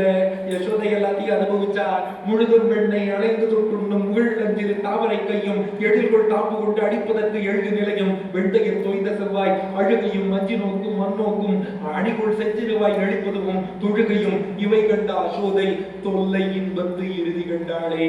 குழகனே என்ற கோவள பிள்ளாய் கோவிந்தா என்ற குடங்கையில் மன்னி ஒழுகு பேரேடு எழுந்திருந்தலை போல் ஒரு கையால் ஒரு முலை முகம் திருடா மழலை மென்னகை வாயுடையருளா வாயிலே முலை இருக்க என் முகத்தை எழில்கொள் இந்திரு கண்ணினை நோக்கும் தன்னையும் இழந்தேனே யோ இழந்தேன் கிருஷ்ணா, உனக்கு தாய்ப்பால் ஊற்ற பாக்கியம் எனக்கு கிடைக்கலடா. கிருஷ்ணா, நீ வண்ணத்திருக்கிறத பாக்குற பாக்கியம் எனக்கு கிடைக்கலடா. திருவிலே ஒன்றும் பெற்றிலே, எல்லாம் தெய்வனங்கை யசோதை பெற்றாளே. யசோதைக்கு எல்லாம் கிடைச்சது. என்னதவும் செய்தனை யசோதான்னு பாட்டு பாடுறா, என்னதவும் செய்தனை தேவகின்னு என்னை பத்தி யாரும் பாட மாட்டாடா. ஏன்னா கிருஷ்ணன்னாலே அந்த முதல் 10 வருஷம் அவன் செஞ்ச லீலைகள். கிருஷ்ணா, என்னால சேவிக்க முடியாம போச்சேன்னா. கிருஷ்ணன் அதுக்குள்ள தேவகி திருவடியில விழுந்தான், அம்மா என்ன மன்னிச்சுக்கோமா, நீ எதுக்குடா மன்னிப்பு கேட்கிறேன்னா.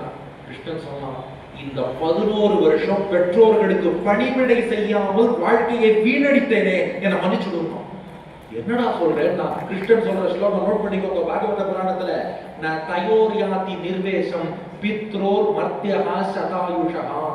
ஒரு மகன் பெற்றோருக்கு 100 வருஷம் உட்கார்ந்து கைங்கரியம் பண்ணாலும் அந்த பெற்றோர்கள் நமக்கு செய்த அந்த உதவிக்கு அது கைமாறாக ஆகவே ஆகாது. நீ 100 வருஷம் 1000 வருஷம் 1,00,000 வருஷம் 100 பிறவி எடுத்து வேணாலும் அந்த பெற்றோர்களுக்கு கைங்கரியம் பண்ணிப்பார். ஆனா இந்த ஒரு ஜென்மத்துல அவன் நம்மளை வளர்த்து ஆளாக்கி இருக்காளே, நீ 100 ஜென்மம் உழைச்சாலும் அவர்களுக்கு அது ஈடாகாது. அப்படி இருக்க என் கண்ணெதிரே இந்த பெற்றோர்கள் இருக்க, நான் பாட்டுக்கு மதுரால இருந்து ஆயர்பாடி கோகுலம் பிருந்தாவனம்னு போய் 11 வருஷம் பெற்றோர்களுக்கு கைங்கரியம் பண்ணாம வாழ்க்கையை வீழடிச்சிட்டேனே. அம்மா, நீ இப்ப கேட்டது எனக்கு பெருசு இல்லம்மா, உனக்கு என்ன கிருஷ்ண லீலை தானே பார்க்கணும், உனக்கு மீண்டும் ஒரு முறை காட்டுகிறேன்னு அவன் யசோதைட்ட தாய்ப்பால் குடிச்சதுல இருந்து, வெண்ண திருடினதுல இருந்து, கோவர்தன மலையை சுமந்ததுல இருந்து, காளியன் மேல நாட்டியம் ஆடினதுல இருந்து, ராசலீலையில இருந்து அங்க என்னென்ன பண்ணானோ எல்லாம் தேவகிக்கு காமிச்சான். காமிச்சுட்டு அம்மாட்ட கை கூப்பி கேட்டான், அம்மா எனக்கு ஒரு வரம் கொடுமா. என்னடா வரம்னு கேட்டா தேவகி. கிருஷ்ணன் சொன்னான், உனக்கும் அப்பாவுக்கும் நான் கடைசி மூச்சு வரை கைகரியம் பண்ணிட்டே இருக்கணும், வரம் கொடுக்கணும். அதுக்கு என்னடா இவ்வளவு பெரிய வார்த்தை சொல்றீங்க, பகவான் தான் வாழ்க்கை தெரியும், நீ இப்படி சொல்றதா? கிருஷ்ணன் சொன்னா, யாரா இருந்தா என்னமா, என்னுடைய பெற்றோர்கள் நீங்க, காலம் கொடுக்க உங்களுக்கு நான் பணிவிட செய்யணும், இந்த பணிவிடப்பட்ட பாக்கியத்தை கொடுக்கும். அதுக்கு என்னடா தேவகி. அப்படியே செய்தான் கிருஷ்ணன். 125 திருநட்சத்திரம் கிருஷ்ணன் பூமியில இருந்தான். ராமாவதாரத்துல தசரதன், கௌசல்யா, கைகேயி, சுமித்ரை எல்லாம் முன்னாடியே புறப்பட்டு மேலுலகம் விடுவார். அப்புறம் தான் ராமன் வைகுண்டம் போறான். கிருஷ்ணாவதாரத்துல மட்டும் கிருஷ்ணன் வைகுண்டம் போனதுக்கு அப்புறம் தேவகி வசுதேவர் போறானா. ஏன்னா தான் கடைசி மூச்சு வரைக்கும் பெற்றோர்களுக்கு பணிவிடை செய்யணும்னு கண்ணனுக்கு ஆசை. அதனால தான் வைகுண்டம் போனதுக்கு அப்புறம் பெற்றோர்கள் புறப்படும்படியாக கண்ணன் சங்கல்பம் பண்ணான். அப்படின்னா பகவானே கைங்கரியம் பண்ணாலும் பெற்றோர்கள் நமக்கு செய்த உதவிக்கு அது ஈடாகாது, கைமாறாக ஆகாது. அப்படி இருக்க ஒரு டோக்கன் ஆஃப் கிராட்டிடியூட் பிள்ளைகள் பெற்றோர்களுக்கு என்னதான் கைமாறு செய்ய முடியும்னா, நம்மளை பெத்து வளர்த்து ஆடாக்கி வேலைக்கு அனுப்பி படிக்க வச்சு கல்யாணமும் பண்ணி வச்சிருக்கா. பிள்ளைகள்லாம் சேர்ந்து பெற்றோருக்கு ஒரு கல்யாணம் பண்ணி வச்சா எப்படி இருக்கும்? அதுதான் இந்த சக்தியோட பூர்த்தி. 60ஆம் கல்யாணம் அப்படியே ரிவர்சல் ஆஃப் ரோல்ஸ். நமக்கு கல்யாணம் பண்ணி வைக்கும் போது பெற்றோர்கள் எல்லாம் பார்த்து அவ ஊருங்களிடம் போய் பத்திரிக்கை கொடுத்து, அவ கல்யாண மண்டபத்தை புக் பண்ணி, அவ மேடத்துக்கு புக் பண்ணி, அவ உபன்யாசகரை புக் பண்ணி, அவ எல்லாரையும் வரவழைச்சு பெற்றோர்கள் பிள்ளைக்கு கல்யாணத்தை நடத்தி வச்சிருப்பா. இப்ப token of gratitude, thanksgiving, roles reversal அப்படியே மாறுகிறது. பிள்ளைகள் என்ன பண்றா, இப்ப அபிஷேக் சுவாமி நம்மள தொடர்பு கொள்ற, எங்க அப்பா அம்மாவுக்கு சஷ்டியத்தை பூர்த்தி பண்றேன், அதுக்கு நீங்க உபன்யாசம் பண்ணணும். அபிஷேக் சுவாமி போய் ஒருத்தரையும் வரவே இருக்கிறார். அவர் கல்யாண மண்டபம் புக் பண்றார், அவர் பெற்றோர்களை அமர்த்துகிறார், அவளுக்கு 60ஆம் கல்யாணம் பண்ணி பார்க்கிறார். தனக்கு எல்லாம் பண்ணி வச்சு அழகு பார்த்த பெற்றோர்களுக்கு தான் ஒரு அற்புதமான கல்யாணத்தை பண்ணி வச்சு பிள்ளைகள் அழகு பார்ப்பது, இதுதான் சட்டியத்தை பூர்த்திக்கான 4வது காரணம். உங்களுக்கு எப்படி நன்றி தெரிவிப்பதுன்னு தெரியல. இப்படி ஒரு கல்யாண உற்சவம் பண்ணி பார்க்கிறோம். நம்ம பெருமாளுக்கும் தாயாருக்கும் பண்ணி பார்க்கறது இல்லையா? அவன் ஏற்கனவே திவ்ய தம்பதிகளா சேர்ந்துதான் இருக்கா. ஆனா நாம பக்தர்கள்ங்கிற முறையில பெருமாளுக்கும் தாயாருக்கும் ஒரு திருக்கல்யாண உற்சவத்தை நடத்தி பார்க்கிறோம். அதுபோல் நம் பெற்றோர்களையே பெருமாள் தாயாரா கண்டு அவளுக்கு ஒரு கல்யாண உற்சவம் பண்ணி பார்க்கிறோம். பிள்ளைகளுடைய டோக்கன் ஆஃப் கிராட்டிடியூட், அதுதான் சட்டியத்தை பூர்த்தி. 4வது காரணம். 5வது காரணம், இவாளுடைய ஆசீர்வாதம் நமக்கு வேணும். ஆரம்பத்திலேயே அடிக்க தெரிவித்தேன், மற்ற எல்லா ஃபங்க்ஷன்லையும் நாம போய் ஆசீர்வாதம் பண்ணிட்டு வருவோம். இது கிரகப்பிரவேசமா இருக்கலாம், கல்யாணமா இருக்கலாம், உபநயனமா இருக்கலாம், எங்கனாலும் நம்ம போவோம். 16 பெற்று பெருவாழ்வு வாழ்க, நீடு ஒளி வாழ்க, ஜெய விஜயி பவா, நாம ஒரு 4 வார்த்தை சொல்லிட்டு வருவோம். ஆனா இங்க மட்டும்தான் அவர்களுடைய ஆசீர்வாதத்தை நாம் பெற்றுக்கொண்டு வருகிறோம். ஆனா ஒரு கேள்வி கேட்கிறார், வயசால பெரியவாளா இருந்தா மட்டும் போதுமா, ஏன் நீங்க வயசை கிரைட்டீரியாவா வைக்கிறீங்க? இது ரொம்ப லாஜிக்கல் கொஸ்டின் கேட்கிறா. ஞானத்தால் பெரியவர், ஒழுக்கத்தால் பெரியவர், அப்கோர்ஸ் இவர் எல்லாத்தாலையுமே பெரியவாளா இருப்பா. ஆனாலும் சஷ்டியப்த பூர்த்திக்கு என்ன கிரைட்டீரியா? 60 வயசு பூர்த்தியாய் 61 நுழைஞ்சாலே போதும்.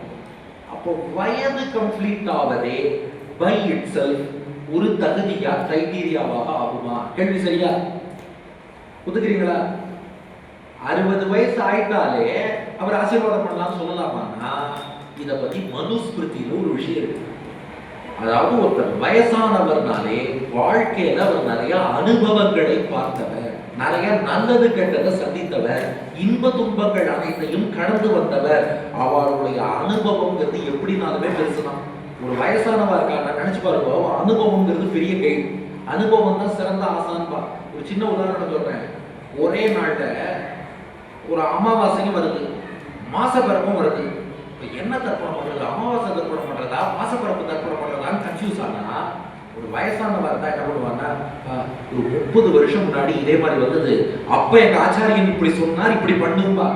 ஒவ்வொரு ஆத்திரியும் அந்த நாள்ல இப்படி ஒரு பெரியவர் இருந்ததுனால நமக்கு எல்லாம் கைடன்ஸ் இருந்தது, சம்பிரதாயத்தை ஃபாலோ பண்ணிட்டு இருந்தோம். இன்னைக்கு அவாவா பிச்சுட்டு தனித்தனி குடும்பம்னு போயிட்டு இருக்கிறதுனாலதான் நம்மள யாரும் சம்பிரதாயத்துல கைட் பண்றதுக்கு ஆள் இல்லை. ஒருத்தரும் எங்களுக்கு ரிலீஜனே வேண்டாம்னு போயிட்டு இருக்கா. இன்னைக்கு உலகத்துல மெஜாரிட்டி ரிலீஜன் எது? நீங்க இன்னும் அப்டேட் ஆகல. உலகத்துல மெஜாரிட்டி ரிலிஜன் இர்ரிலிஜன். எந்த ரிலிஜனையும் சேர்ந்தவா இல்லை, இதுதான் இன்னைக்கு மெஜாரிட்டி. அப்படியே ஃபாரின்ல உபன்யாசம் பண்ணேன்னு அர்ச்சக சுவாமி ஆரம்பத்தில் தெரிவித்தார். இப்போ ஃபாரின்ல எந்த கண்ட்ரியில போனாலும் உங்க கண்ட்ரியில மெஜாரிட்டி ரிலிஜன் என்னன்னு கேட்டா இர்ரிலிஜன். நாங்க எந்த மதத்தோடும் அஃபிலியேட் ஆகவில்லைங்கிறான். காரணம் என்னன்னா அவாவா டிசோசியேட் ஆகி போயிட்டா. எங்கேயுமே எந்த ரிலிஜன் அவாவா பெரியவர்களுடைய சம்பிரதாயம் யாரும் ஃபாலோ பண்றது இல்லை. அந்த ஒரு பெரியவர் இருந்தா அது வயசுங்கிறதே போறோம், அவளுக்கு அந்த அனுபவம் இருக்கு. அந்த அனுபவம்ங்கிறது நம்மளை வெயிட் பண்ணுவோம். மனுஸ்மிருதியில மனு சொல்ற ஊர்துவம் பிராணாஹா உட்கிரமிஷ்யதி ஊனஸ் தவிர ஆயதி. இது ஒரு அற்புதமான ஸ்லோகம் மனுஸ்மிருதியில. ஒரு வயசுல பெரியவர் ஒருத்தர் இருக்காருன்னு வச்சுக்கோங்க, அவர் எதிரில் வந்தார்னா உடனே நாம எழுந்து நின்று நமஸ்காரம் பண்ணணும். ஏன் எழுந்து நின்று நமஸ்காரம் பண்ணணும்னா அதுக்கு மனு ஒரு காரணம் சொல்ற, நம்ம உடம்புல பிராண சக்தின்னு இருக்கு. பிராண சக்தின்னு இங்கிலீஷ்ல சொன்னா புரியாது, லைஃப் எனர்ஜின்னு தமிழ்ல சொன்னா புரியும். பிராண சக்தி லைஃப் எனர்ஜி உடம்புல இருக்கு. ஒரு பெரியவர் எதிர்த்தாப்புல வராரு, நம்ம உட்கார்ந்துருக்கோம்னா இந்த லைஃப் எனர்ஜி மரியாதையில மேல கிளம்புமா, அவளுக்கு நான் மரியாதை செலுத்துறேன் அது மேல கிளம்புமா. நாம எழுந்து நின்று விழுந்து நமஸ்காரம் பண்ணிட்டா அந்த லைஃப் எனர்ஜி அப்படியே நமக்குள்ள தங்கிடும். அதனால ஆயுசுக்கு கெட்டியாகும். ஆனா ஒரு பெரியவர் இப்படி போகும்போது நான் எழுந்துக்காம நமஸ்காரம் பண்ணாம இருந்தா லைஃப் எனர்ஜி மட்டும் மேல போச்சு இல்லையா, கொஞ்சமா மேல போகும். இன்னொரு பெரியவர் அவங்க வச்சா கொஞ்சமா மேல போகும். இந்த பிராண சக்தி இப்படியே மேல போயிடுதுன்னா ஆயுசு குறைஞ்சிடும். பிராண சக்தி தான் பிராணன் ஆயுசுக்கு ஆதாரம். அதனாலதான் ஒரு பெரியவர் வரும்போது, ஞானத்தால் பெரியவர், வயதால் பெரியவர், ஒழுக்கத்தால் பெரியவர், எதனால பெரியவரா இருந்தாலும் சரி, ஒரு பெரியவர் வரும்போது நாம எழுந்து நின்று நமஸ்காரம் பண்ணிட்டா பிராணசக்தி உள்ள தங்கிடும், ஆயுசு கூடும். ஆனா ஒரு பெரியவர் வரும்போது நாம எழுந்து நிற்காம உட்கார்ந்து இருந்துட்டோம்னா பிராணசக்தி மட்டும் மேல போகும். தொடர்ந்து பெரியவர்கள் அவங்க வச்சுட்டே இருந்தா மேல மேல மேல மேல போயிடும், மொத்தமா போயிடும், பிராணம் போயிடும், ஆயுசு குறைஞ்சிடும். இதுக்கு சயின்டிபிக்காவும் ஒரு எக்ஸ்பிளனேஷன் இருக்கு. எல்லாம் என்ன ப்ராப்ளம்னா, சார் இதுக்கு ஏதாவது சயின்டிபிக் ரீசன் இருக்குமான்னு கேட்கிறா. நமஸ்காரம் பண்றதுக்கு இருக்கு. இதை பத்தி ஃப்ராங்க் பரனோவ்ஸ்கி அப்படின்னு ரஷ்யால ஒரு சயின்டிஸ்ட், அவர் ஆராய்ச்சி பண்ணி சொல்றார், ஒத்தொத்தருக்கும் உடம்ப சுத்தி ஆறான்னு ஒண்ணு இருக்கும். ஆறாக்கு ஸ்பெல்லிங் தெரியும் இல்லையா, AURA, தமிழ்ல ஒளிவட்டம்னு சொல்றான். அந்த ஆறாங்கிறது என்னன்னா நம்ம உடம்புல போட்டான்ஸ்னு சொல்லி பாசிட்டிவ் பார்ட்டிகிள்ஸ் இருக்கும். ஒருத்தர் நிறைய பெருமாளை சிந்திக்கிறார், நிறைய பக்தியில ஈடுபடுறார், நல்ல ஒழுக்கத்தோடு வாழ்றாருன்னா அவரை சுத்தி அந்த பாசிட்டிவ் பார்ட்டிகிள்ஸ் நிறைய இருக்கும். அதனால அந்த ஆறாங்கிறது ரொம்ப பெருசா இருக்கும். அதனாலதான் நம்ம புராணங்கள்ல முனிவர்களுடைய ஆசிரமத்தை சுத்தி பார்த்தா மானும் புலியும் ஒத்துமையாக இருந்தது, கீரியும் பாம்பும் ஒத்துமையா இருந்ததுங்கிற பாருங்க. காரணம் என்னன்னா அவருடைய ஆறா 1 கிலோமீட்டருக்கு 2 கிலோமீட்டர் ரேடியஸ்க்கு பரவி இருக்கு. அதனால அந்த இடத்துல அந்த தெய்வீகம் டிவினிட்டிங்கிறது இருந்துட்டே இருக்கும். அது போல வயசுல பெரியவாளுக்கும் அந்த ஆறாங்கிறது இருக்கும். அது எது வழியா ஸ்ப்ரெட் ஆகும்னா அவ 2 பாதங்களின் கட்டை விரல் வழியாக ஸ்ப்ரெட் ஆகும். அவர் சொல்ற கர்லின் கேமரான்னு ஒரு கேமரா இருக்கு, அது வழியாக அந்த ஆறாவையே பார்க்கலாமா, இவருக்கு எவ்வளவு தூரம் ஆறா இருக்கு, சயின்டிபிக்கா ப்ரூவன் கான்செப்ட் இது. நாம போய் அவளுக்கு நமஸ்காரம் பண்ணும் போது 2 கால் கட்ட விரலுக்கு நேரம் விழுந்து நமஸ்காரம் பண்றோம் இல்லையோ, அந்த பாசிட்டிவ் எனர்ஜி நமக்கும் கொஞ்சம் வரும். ஆனா நமஸ்காரம் பண்ணாம விட்டுட்டோம்னா அந்த பாசிட்டிவ் எனர்ஜியை நம்ம வாங்கிக்க முடியாது.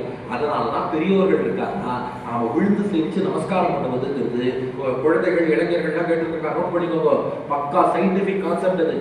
அவள்கிட்ட பாசிட்டிவ் எனர்ஜி அவள் 2 கால் கட்ட விரல்ல இருந்து தான் அப்படியே ரேடியேட் ஆகிட்டே இருக்கும். நாம அதை நோக்கி விழுந்து நமஸ்காரம் பண்ணோம்னா அந்த பாசிட்டிவிட்டியை நாமும் பெற்றுக்கொள்ள முடியும். டிவைன் வைப்ஸ்ன்னு நீங்க சொல்ற பாருங்க, அது நமக்கும் வரும். அப்படி அவர்களை நமஸ்கரித்து அந்த பாசிட்டிவ் எனர்ஜியை வாங்கிக்க நமக்கு ஒரு ஆப்பர்ச்சுனிட்டி இந்த சத்தியத்தை பூர்த்தி. அதுக்காக தான் ஊரே கூப்பிடுறது. எல்லாரும் வந்து இந்த சந்தர்ப்பத்துல அதுவும் பாருங்க, எத்தனை வேத பாராயணம் பண்ணியிருப்பா, எவ்வளவு அருள் செயல் பாராயணம் பண்ணியிருப்பா, அந்த இடத்துலயே டிவைன் வைப்ரேஷன் இருந்துட்டே இருக்கும். இவாளும் இத்தனை அனுபவம் கடந்தவா, அவளும் பக்தி மிக்கவர்கள், ஞானம் மிக்கவர்கள், அவள்கிட்ட பாசிட்டிவ் எனர்ஜி ரேடியேட் ஆகிட்டே இருக்கும். அப்படிப்பட்டவரை இந்த வேளையில வந்து நம்ம விழுந்து நமஸ்காரம் பண்ணோம்னா அப்ப நமக்கு எவ்வளவு டிவைன் எனர்ஜி, எவ்வளவு பாசிட்டிவிட்டி, எவ்வளவு அனுகிரகம் கிடைக்கும். அதுக்குதான் இப்ப நான் சொன்னதுல இன்னும் உங்களுக்கு டவுட் இருக்குன்னா நீங்க என்ன பண்ணணும்னா 2.0 படத்துல பார்த்தா அதுல ரஜினிகாந்த் இத்தனை விஷயமும் சொல்லியிருக்காரு. இவ்வளவு நேரம் அடிக்க சொன்ன விஷயம் அத்தனையும் அந்த 2.0ங்கிற திரைப்படம் பார்க்க சொல்றேன்னு அர்த்தம் இல்லை. யாராவது இளைஞர்களுக்கு இது எப்படி இவன் உண்மையா பொய்யா டவுட் இருந்ததுன்னா அதுல பாருங்க, இந்த அக்ஷய் குமார்ங்கிறவர் செல்போன்லாம் வடிவெடுத்த ஒரு பறவையா பறந்து வர, அவர் எப்படி பறந்தாருங்கிறத எக்ஸ்பிளைன் பண்ணும்போது ரஜினிகாந்த் இத்தனை விஷயமும் சொல்றார். இந்த ஆறாங்கிறது இருக்கு, அது இத்தனை கிலோமீட்டர் ரேடியஸ்க்கு இருக்கும். அக்ஷய் குமாரோட ஆறா ரொம்ப பெருசா இருக்கிறதுனால சுத்தி இருக்கிற செல்போன் எல்லாத்தையும் கொண்டு வந்து அவரால் பறக்க முடியாது. அதனால அந்த ஆறாங்கிறது ரொம்ப ப்ரூவன் கான்செப்ட். அந்த ஆசீர்வாதத்தை வாங்கிக் கொள்வதற்கு நமக்கு ஒரு வாய்ப்பு. ஏன்னா அந்த அனுபவங்கிறது வாழ்க்கையில சிறந்த ஆசான். இந்த ஒரு விஷயத்தை மறந்துடக்கூடாது. கவியரசராக ஒரு பாட்டு எழுதினார். பிறப்பின் வருவது யாதென கேட்டேன், பிறந்து பார் என இறைவன் படித்தான். படிப்பென சொல்வது யாதென கேட்டேன், படித்து பார் என இறைவன் படித்தான். அறிவென சொல்வது யாதென கேட்டேன், அறிந்து பார் என இறைவன் படித்தான். அன்பெனப்படுவது யாதென கேட்டேன், அழித்து பார் என இறைவன் படித்தான். பாசம் என்பது யாதென கேட்டேன், பகிர்ந்து பார் என இறைவன் படித்தான். மனையாள் சுகமெனில் யாதென கேட்டேன், மணந்து பார் என இறைவன் படித்தான். பிள்ளை என்பது யாதென கேட்டேன், பெற்று பார் என இறைவன் படித்தான். முதுமை என்பது யாதென கேட்டேன், முதிர்ந்து பார் என இறைவன் படித்தான். முதுமைங்கிறது ஒரு முதிர்ச்சி, பக்குவ நிலையா. அடுத்து வறுமை என்பது யாதென கேட்டேன், வாடிப்பார் என இறைவன் படித்தான். இறப்பின் பின்னது ஏதென கேட்டேன், இறந்து பார் என இறைவன் படித்தான். அனுபவித்தே நான் அறிவது வாழ்க்கையில், ஆண்டவனே நீ ஏன் என கேட்டேன். அனுபவித்தே அறிவது நான் வாழ்க்கையெனில், ஆண்டவனே நீ ஏன் என கேட்டேன். ஆண்டவன் சற்றே அருகு நெருங்கி, அனுபவம் என்பதே நான் தான் என்றான். ஆண்டவன் சற்றே அருகு நெருங்கி, அனுபவம் என்பதே நான் தான் என்றான். அப்ப அந்த எக்ஸ்பீரியன்ஸ் இஸ் காட். அவ அவ்வளவு அனுபவம் வாழ்க்கையில பார்த்துருப்பான். அவளுடைய ஆசீர்வாதம் ரொம்ப முக்கியம். இது சாமானிய உதாரணம் சொல்லிட்டேன். இந்த கிருஷ்ணன் சொல்றான், மகாபாரதத்துல கிருஷ்ணன் தர்மபுத்திரன்ட்ட கேட்கறான், ஏய் தர்மா, உங்க தாத்தா பீஷ்மர் அம்பு படுக்கையில படுத்துட்டு இருக்காரு, ஏன்டா அம்பு படுக்கையில படுத்துட்டு இருக்காருன்னு கேட்டான். நீங்க சொல்லுங்க, பீஷ்மர் ஏன் அம்பு படுக்கையில படுத்தாரு? யாரும் சொல்லிட்டாரு, உத்தராயண காலத்துல போனாதான் மோட்சம் கிடைக்கும். அதனால அப்படியா? இத பத்தி ஸ்ரீபாஷ்யத்துல ராமானுஜர் ஒரு விசாரம் பண்ணியிருக்காரு. உத்தராயண காலத்துல இறந்தாதான் மோட்சம், தட்சிணாயண காலத்துல இறந்தாதான் மோட்சம்னு கிடையவே கிடையாது. மோட்சம் போறவா உத்தராயண தேவத்தையினுடைய உலகத்தின் வழியாக போவாடி ஒழிய, தட்சிணாயணத்துல இறந்தாலும் கிருஷ்ணபட்சத்துல மரணம் அடைந்தாலும் இரவில் மரணம் அடைந்தாலும் பக்தி யோகமோ சரணாகதியோ பண்ணவாளுக்கு மோட்சம் உண்டு. அப்புறம் ஏன் பீஷ்மர் படுத்திருக்கணும்? உத்தராயண காலத்தை எதிர்நோக்குகிறேன் ஏன் படுக்கணும்? இது ஞாபகம் வச்சுக்க. தேரெழுத்தூர் ஆண்டவன் ஒரு கதை சொல்லுவார். என்ன கதைன்னா, இப்போ ஒருத்தர் மெட்ராஸ்ல இருந்து கிளம்பி மதுரைக்கு போனார் பஸ்ல. மாட்டுத்தாவணி பஸ் ஸ்டாண்ட்ல ராத்திரி 1 மணிக்கு போய் இறங்கிட்டார். நண்பர் வீட்டுக்கு போகணும். ராத்திரி 1 மணிக்கு போவாரா? அன்டைம்ல டிஸ்டர்ப் பண்ணக்கூடாது. என்ன பண்ணுவார்? பஸ் ஸ்டாண்ட்லயே படுத்துட்டார். 6 மணிக்கு பொழுது விடிஞ்சதும் நண்பர் வீட்டுக்கு போனாராம். இதே நபருக்கு மதுரையில சொந்த வீடு இருந்தா ராத்திரி 1 மணினாலும் போவார். ஏன்? இன்னொருத்தர் வீட்டுக்கு போகணும்னா நேரம் பார்க்கணும். நம்ம வீட்டுக்கு நாம எப்ப வேணா போகலாம். சரணாகதர்களான நமக்கெல்லாம் வைகுண்டம் சொந்த வீடு மாதிரியா. நம்ம வீட்டுக்கு நாம எப்ப வேணா போகலாம். வைகுண்டத்துக்கு நீ உத்தராயணத்துல போகலாம், தட்சிணாயணத்துல போகலாம், சுக்லபட்சத்துல போகலாம், கிருஷ்ணபட்சத்துல போகலாம். ஏன்னா பெருமாளுடைய குழந்தைகள் நாமோ. நம்ம தந்தையாக எம்பெருமான், தாயாராக மகாலட்சுமி. நம்ம அப்பா அம்மாவத்துக்கு போறோம். அப்ப யாராவது டைம் பார்ப்போமா? தாராளமாக போகலாம். சரி, கேள்விக்கு வாங்க. அப்புறம் எதுக்கு பீஷ்மர் படுத்திருந்தார்? அதுவும் யாராவது அந்த அம்பு எவ்வளவு வலிக்கும். அது என்ன பூ மெத்தையா, பச்சை மெத்தையா, அம்பு படுக்க? கிருஷ்ணன் கேட்கிறான் தர்மன்ட்ட, ஏன்டா உங்க தாத்தா படுத்துங்க? தர்மன் சொன்ன, உத்தராயணம். அட போடா, உனக்கு உபதேசம் பண்ணதாண்டா படுத்துட்டு இருக்காரு. அவர் போயிட்டா உபதேசம் பண்ண ஆள் இல்ல, யூட்டிலைஸ் பண்ணிக்கோ. பெரியவா இருக்கான்னா அவளை யூட்டிலைஸ் பண்ணிக்கணும். அவள்கிட்ட இருந்து நல்ல உபதேசத்தை கேட்டுக்கணும். கிருஷ்ணன் சொல்ற வார்த்தை இது, மகாபாரத ஸ்லோகம். சகி பூதம் பவிஷ்யச்ச பவச்ச பரதர்ஷபா வேதி தர்மபிருதாம் சிரேஷ்டஹ ததோமே தத்கதம் மனஹ தஸ்மின் அஸ்தமிதே பீஷ்மே கௌரவானாம் துரந்தரே ஞானாய் அல்பி பவிஷ்யந்தி தஸ்மாத் துவாம் சோதிகாம்யம். அம்மா, பீஷ்மர் போயிட்டார்னா நல்லது சொல்றதுக்கு ஆள் கிடையாதா? அவரை போல ஞான விருத்தர், வயோவிருத்தர், அப்படிப்பட்ட பெரியோர்கள் தான் உபதேசம் பண்ணுவதற்கு தகுதியானவர்கள். கிருஷ்ணன் சொல்றான், பகவான் நானே உபதேசித்தாலும் ஒரு சீனியர் சிட்டிசன் பீஷ்மர் உபதேசம் பண்ற மாதிரி வராது. போய் அவர்கிட்ட உபதேசம் கேட்டுக்கோங்க. அப்போ ஒரு பெரியவா இருக்காங்க, அவ வாயால 2 நல்ல வார்த்தை சொன்னா அந்த வார்த்தைக்கு ஒரு தனி மதிப்பு உண்டு, தனி வேல்யூ உண்டு. அது போல ஒரு பழமொழி நீங்க சொல்றோம், behind every successful man there is a woman. ஒவ்வொரு ஆணின் வெற்றிக்கு பின்னாடி ஒரு பெண் இருக்கா. இன்னொன்னு ஞாபகம் வச்சுக்கோங்க, ஒவ்வொரு இளைஞனின் வெற்றிக்கு பின்னாடியும் ஒரு அனுபவம் மிக்க முதியவர் இருக்கிறார். Behind every successful youngster there is an experienced senior citizen. இப்போ சீதையை தேடி வானரர்கள் எல்லாம் தென் திசை போனா இல்லையா, அதுல துடிப்பு மிக்க இளைஞர்களாக ஹனுமான் இருக்கா, அங்கதன் இருக்கா, நீலன் இருக்கா, எவ்வளவோ பேர் இருக்கா. இந்த ஜாம்பவான் ஒரு சீனியர் சிட்டிசன் எதுக்கு போனார்? காலே கொஞ்சம் அடிபட்டு கொஞ்சம் மூணி தான் நடப்பார். இந்த ஜாம்பவானை ஏன் அழிச்சு போனார்? இன்னைக்கு பல பேருக்கு அந்த முதியவர் அருமை தெரியாம முதியவர்கள் எல்லாம் லக்கேஜ் நினைக்கலாம். வீட்டுல ஏதோ பாரம் போல இருக்கா, கிடையவே கிடையாது. ஜாம்பவான்கிறவர் முழுசா நடக்க முடியாதவர். சீதையை தேடி தென் திசை போன வானரங்கள் ஜாம்பவான் ஒருத்தரை எதுக்கு அழிச்சு போகணும்? எதுக்கு? இவர் என்ன பண்ண போறார்? நடக்கவே முடியாதவரால. என்னாச்சு தெரியுமா? தெற்கு கடற்கரை பக்கம் போயாச்சு. சப்பாத்தி சொல்றார், இந்த கடலை யாரா தாண்டி போனான்னா சீதையை கண்டுபிடிக்க முடியும். இலங்கையில சீதை இருக்கா? அப்ப எல்லா புறமும் சொல்றது, என்னால 10 யோஜனை வேணா தாண்ட முடியும், இந்த கடல் 100 யோஜனை என்னால முடியாது. இன்னொன்னு 20 யோஜனை தாண்டுவேங்கிறது, ஒண்ணு 30ங்கிறது. அங்கதான் சொன்னா, நான் 100 யோஜனை இங்கேருந்து அங்க தாண்டுவேன், அங்கேருந்து இங்க தாண்டிட்ட தெரியாது. ஒன் வே டிராபிக் மாதிரி விட்டான்.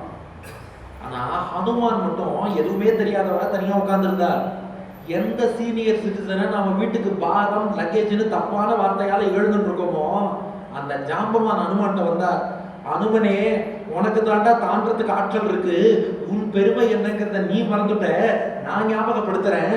மேருகிரிக்கு மீதுர நிற்கும் பெருமைகீர், மாறி துளிக்கும் தாரை எடுக்கும் வரவல்லீர், பாறை எடுக்கும் நோன்மை வளர்த்தீர், பழியற்றீர், சூரியனை சென்று ஒன்கையகத்து தொடரல்லீர். அனுமனே, உனக்கு இந்த ஆற்றல் இருக்குன்னு ஜாம்பவான் சொன்னார்.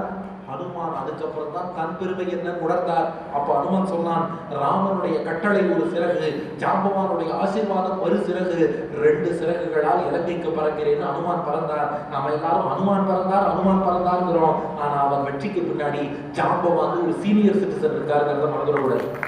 இன்னைக்கு சச்சின் டெண்டுல்கர் பெரிய கிரிக்கெட் மேலையா இருக்கலாம், அவர் வெற்றிக்கு பின்னாடி ராமகாந்த் ஆச்சரியக்கர்னு சொல்லி ஒரு வயசான கோச் இருக்காருங்கிறத மறக்கக்கூடாது. அபிஷேக் சர்மான்னு ஒரு இளைஞர் விளையாடலாம், ஆனா அவருக்கு பின்னாடி எக்ஸ்பீரியன்ஸ் யுவராஜ் சிங் இருக்காருங்கிறத மறக்கக்கூடாது. அது போல எந்த இளைஞன் சாதிச்சாலும் பின்னாடி ஒரு முதியவர், ஒரு எக்ஸ்பீரியன்ஸ் பர்சன், அவருடைய அனுபவம்ங்கிறத அவர் கைட் பண்ணணும். அதை விடுங்க, ஹனுமான் தான் மலையை கொண்டு வந்தார்னு சொல்றோம் இல்லையா, அதுக்கு யார் காரணம்? இதே ஜாம்பவான். ராவண பிள்ளை இந்திரஜித்து பிரம்மாஸ்திரத்தால மொத்த வானர சேனை அடிச்சு கிழக்கிட்டான். 60,000 கோடி வானரர்கள் செத்து கிழக்கிடக்கா. விபீஷணன் மட்டும் நின்று இருக்கான். இந்த பக்கம் ஹனுமான் நிக்கிறார். விபீஷணன் கையில கொள்ளிக்கட்டையை வச்சு வேற யாராவது உயிரோடு இருக்காளான்னு தேடலாம். ஜாம்பவான் உயிரோடு இருக்கிறார். ஜாம்பவான் விபீஷணனை பார்த்தார். முதல் கேள்வி கேட்டார், ஹனுமன் உயிரோடு இருக்கானா? விபீஷணன் பார்த்தா, என்ன நீங்க ராமனை விட்டுட்டீங்கோ, லக்ஷ்மணன் விட்டுட்டீங்கோ, ஹனுமான கேட்கறீங்களே? ஜாம்பவான் சொல்றார், ஹனுமான் ஒருத்தன் உயிரோட இருந்தான்னா மத்தவன் இறந்து போனாலும் பொழைச்சுப்பா, ஆனா ஹனுமான் ஒருத்தன் இறந்துட்டான்னா மத்தவன் உயிரோட இருந்தாலும் செத்து போனதுக்கு சமம் ஹனுமான் இருக்கான்னு சொன்னா விபீஷணன். ஹனுமனே இங்க வாழ்ந்தான் ஜாம்பவான், முடியாமதான் படுத்திருக்காரு. ஹனுமான்ட்ட ஜாம்பவான் சொல்ற, நான் ரொம்ப வருஷமா உயிர் வாழ்கிறேன், பெருமாள் பார்க்கடல் கிடைச்சாரு, அப்பவும் நான் கூட இருந்தேன். அப்ப அதுல இருந்து சில மூலிகைகள் வந்தது, அதெல்லாம் இப்ப இமயமலை தொடர்ல ஔஷதகிரிங்கிற மலையா இருக்கு. அதுல 4 மூலிகை இருக்கு. நல்லா கவனிங்க, எல்லாரும் சஞ்சீவனி மலைன்னு சொல்லிடுவா, இல்ல, அதுக்கு ஔஷதகிரின்னு பேரு, மருந்து மலை. அதுல சஞ்சீவனின்னு ஒரு மூலிகை இருக்கு, அது இறந்தவனுக்கு உயிர் கொடுக்கும். அதுக்கப்புறம் விசல்யகரணின்னு ஒரு மூலிகை, அது தெம்பு கொடுக்கும். சந்தானகரணின்னு ஒரு மூலிகை, வெட்டுப்பட்ட காயங்களை ஆற்றிவிடும். சாவரண்யகரணின்னு ஒரு மூலிகை, அது பழைய நிறத்தை கொண்டு வரும், அதாவது காயத்தின் சுவடே இல்லாமல் மாற்றும். சஞ்சீவகரணி, விசல்யகரணி, சந்தானகரணி, சாவரண்யகரணி 4 மூலிகை அடையாளத்தை சொல்லி எடுத்துவான்னு ஜாம்பவான் அனுப்புறார்.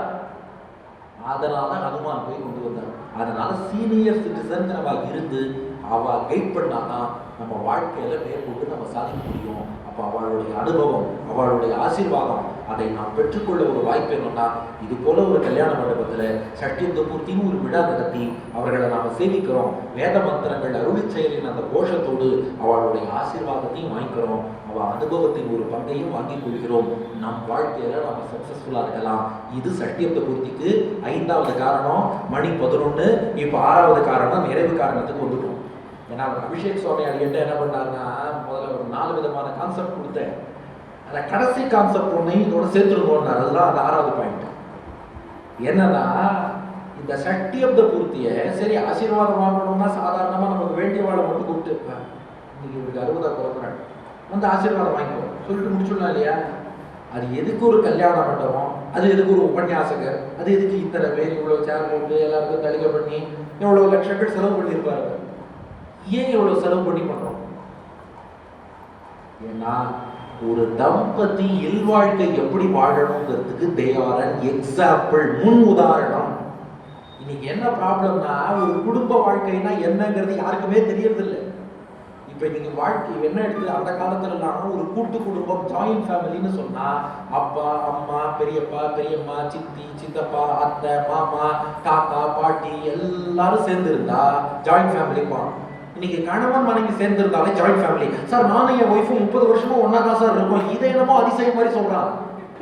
அதுலயும் பாருங்க, பல குடும்பத்துல கணவன் ஹைதராபாத்ல வேலை பார்க்கிறாரு, மனைவி பெங்களூர்ல சாஃப்ட்வேர்ல இருக்கா, குழந்தை நாமக்கல்ல ஸ்கூல்ல படிச்சிருக்கு. இவ 3 பேரும் வீடியோ கால்ல மட்டும் சந்திச்சு போறாங்க. இப்படி பல குடும்பம் இருக்கு. அப்ப கணவன் மனைவி உறவுனா என்னன்னு தெரியல, பெற்றோர்களுக்கும் பிள்ளைகளுக்கும் இடையே உள்ள உறவுனா என்னன்னு தெரியல.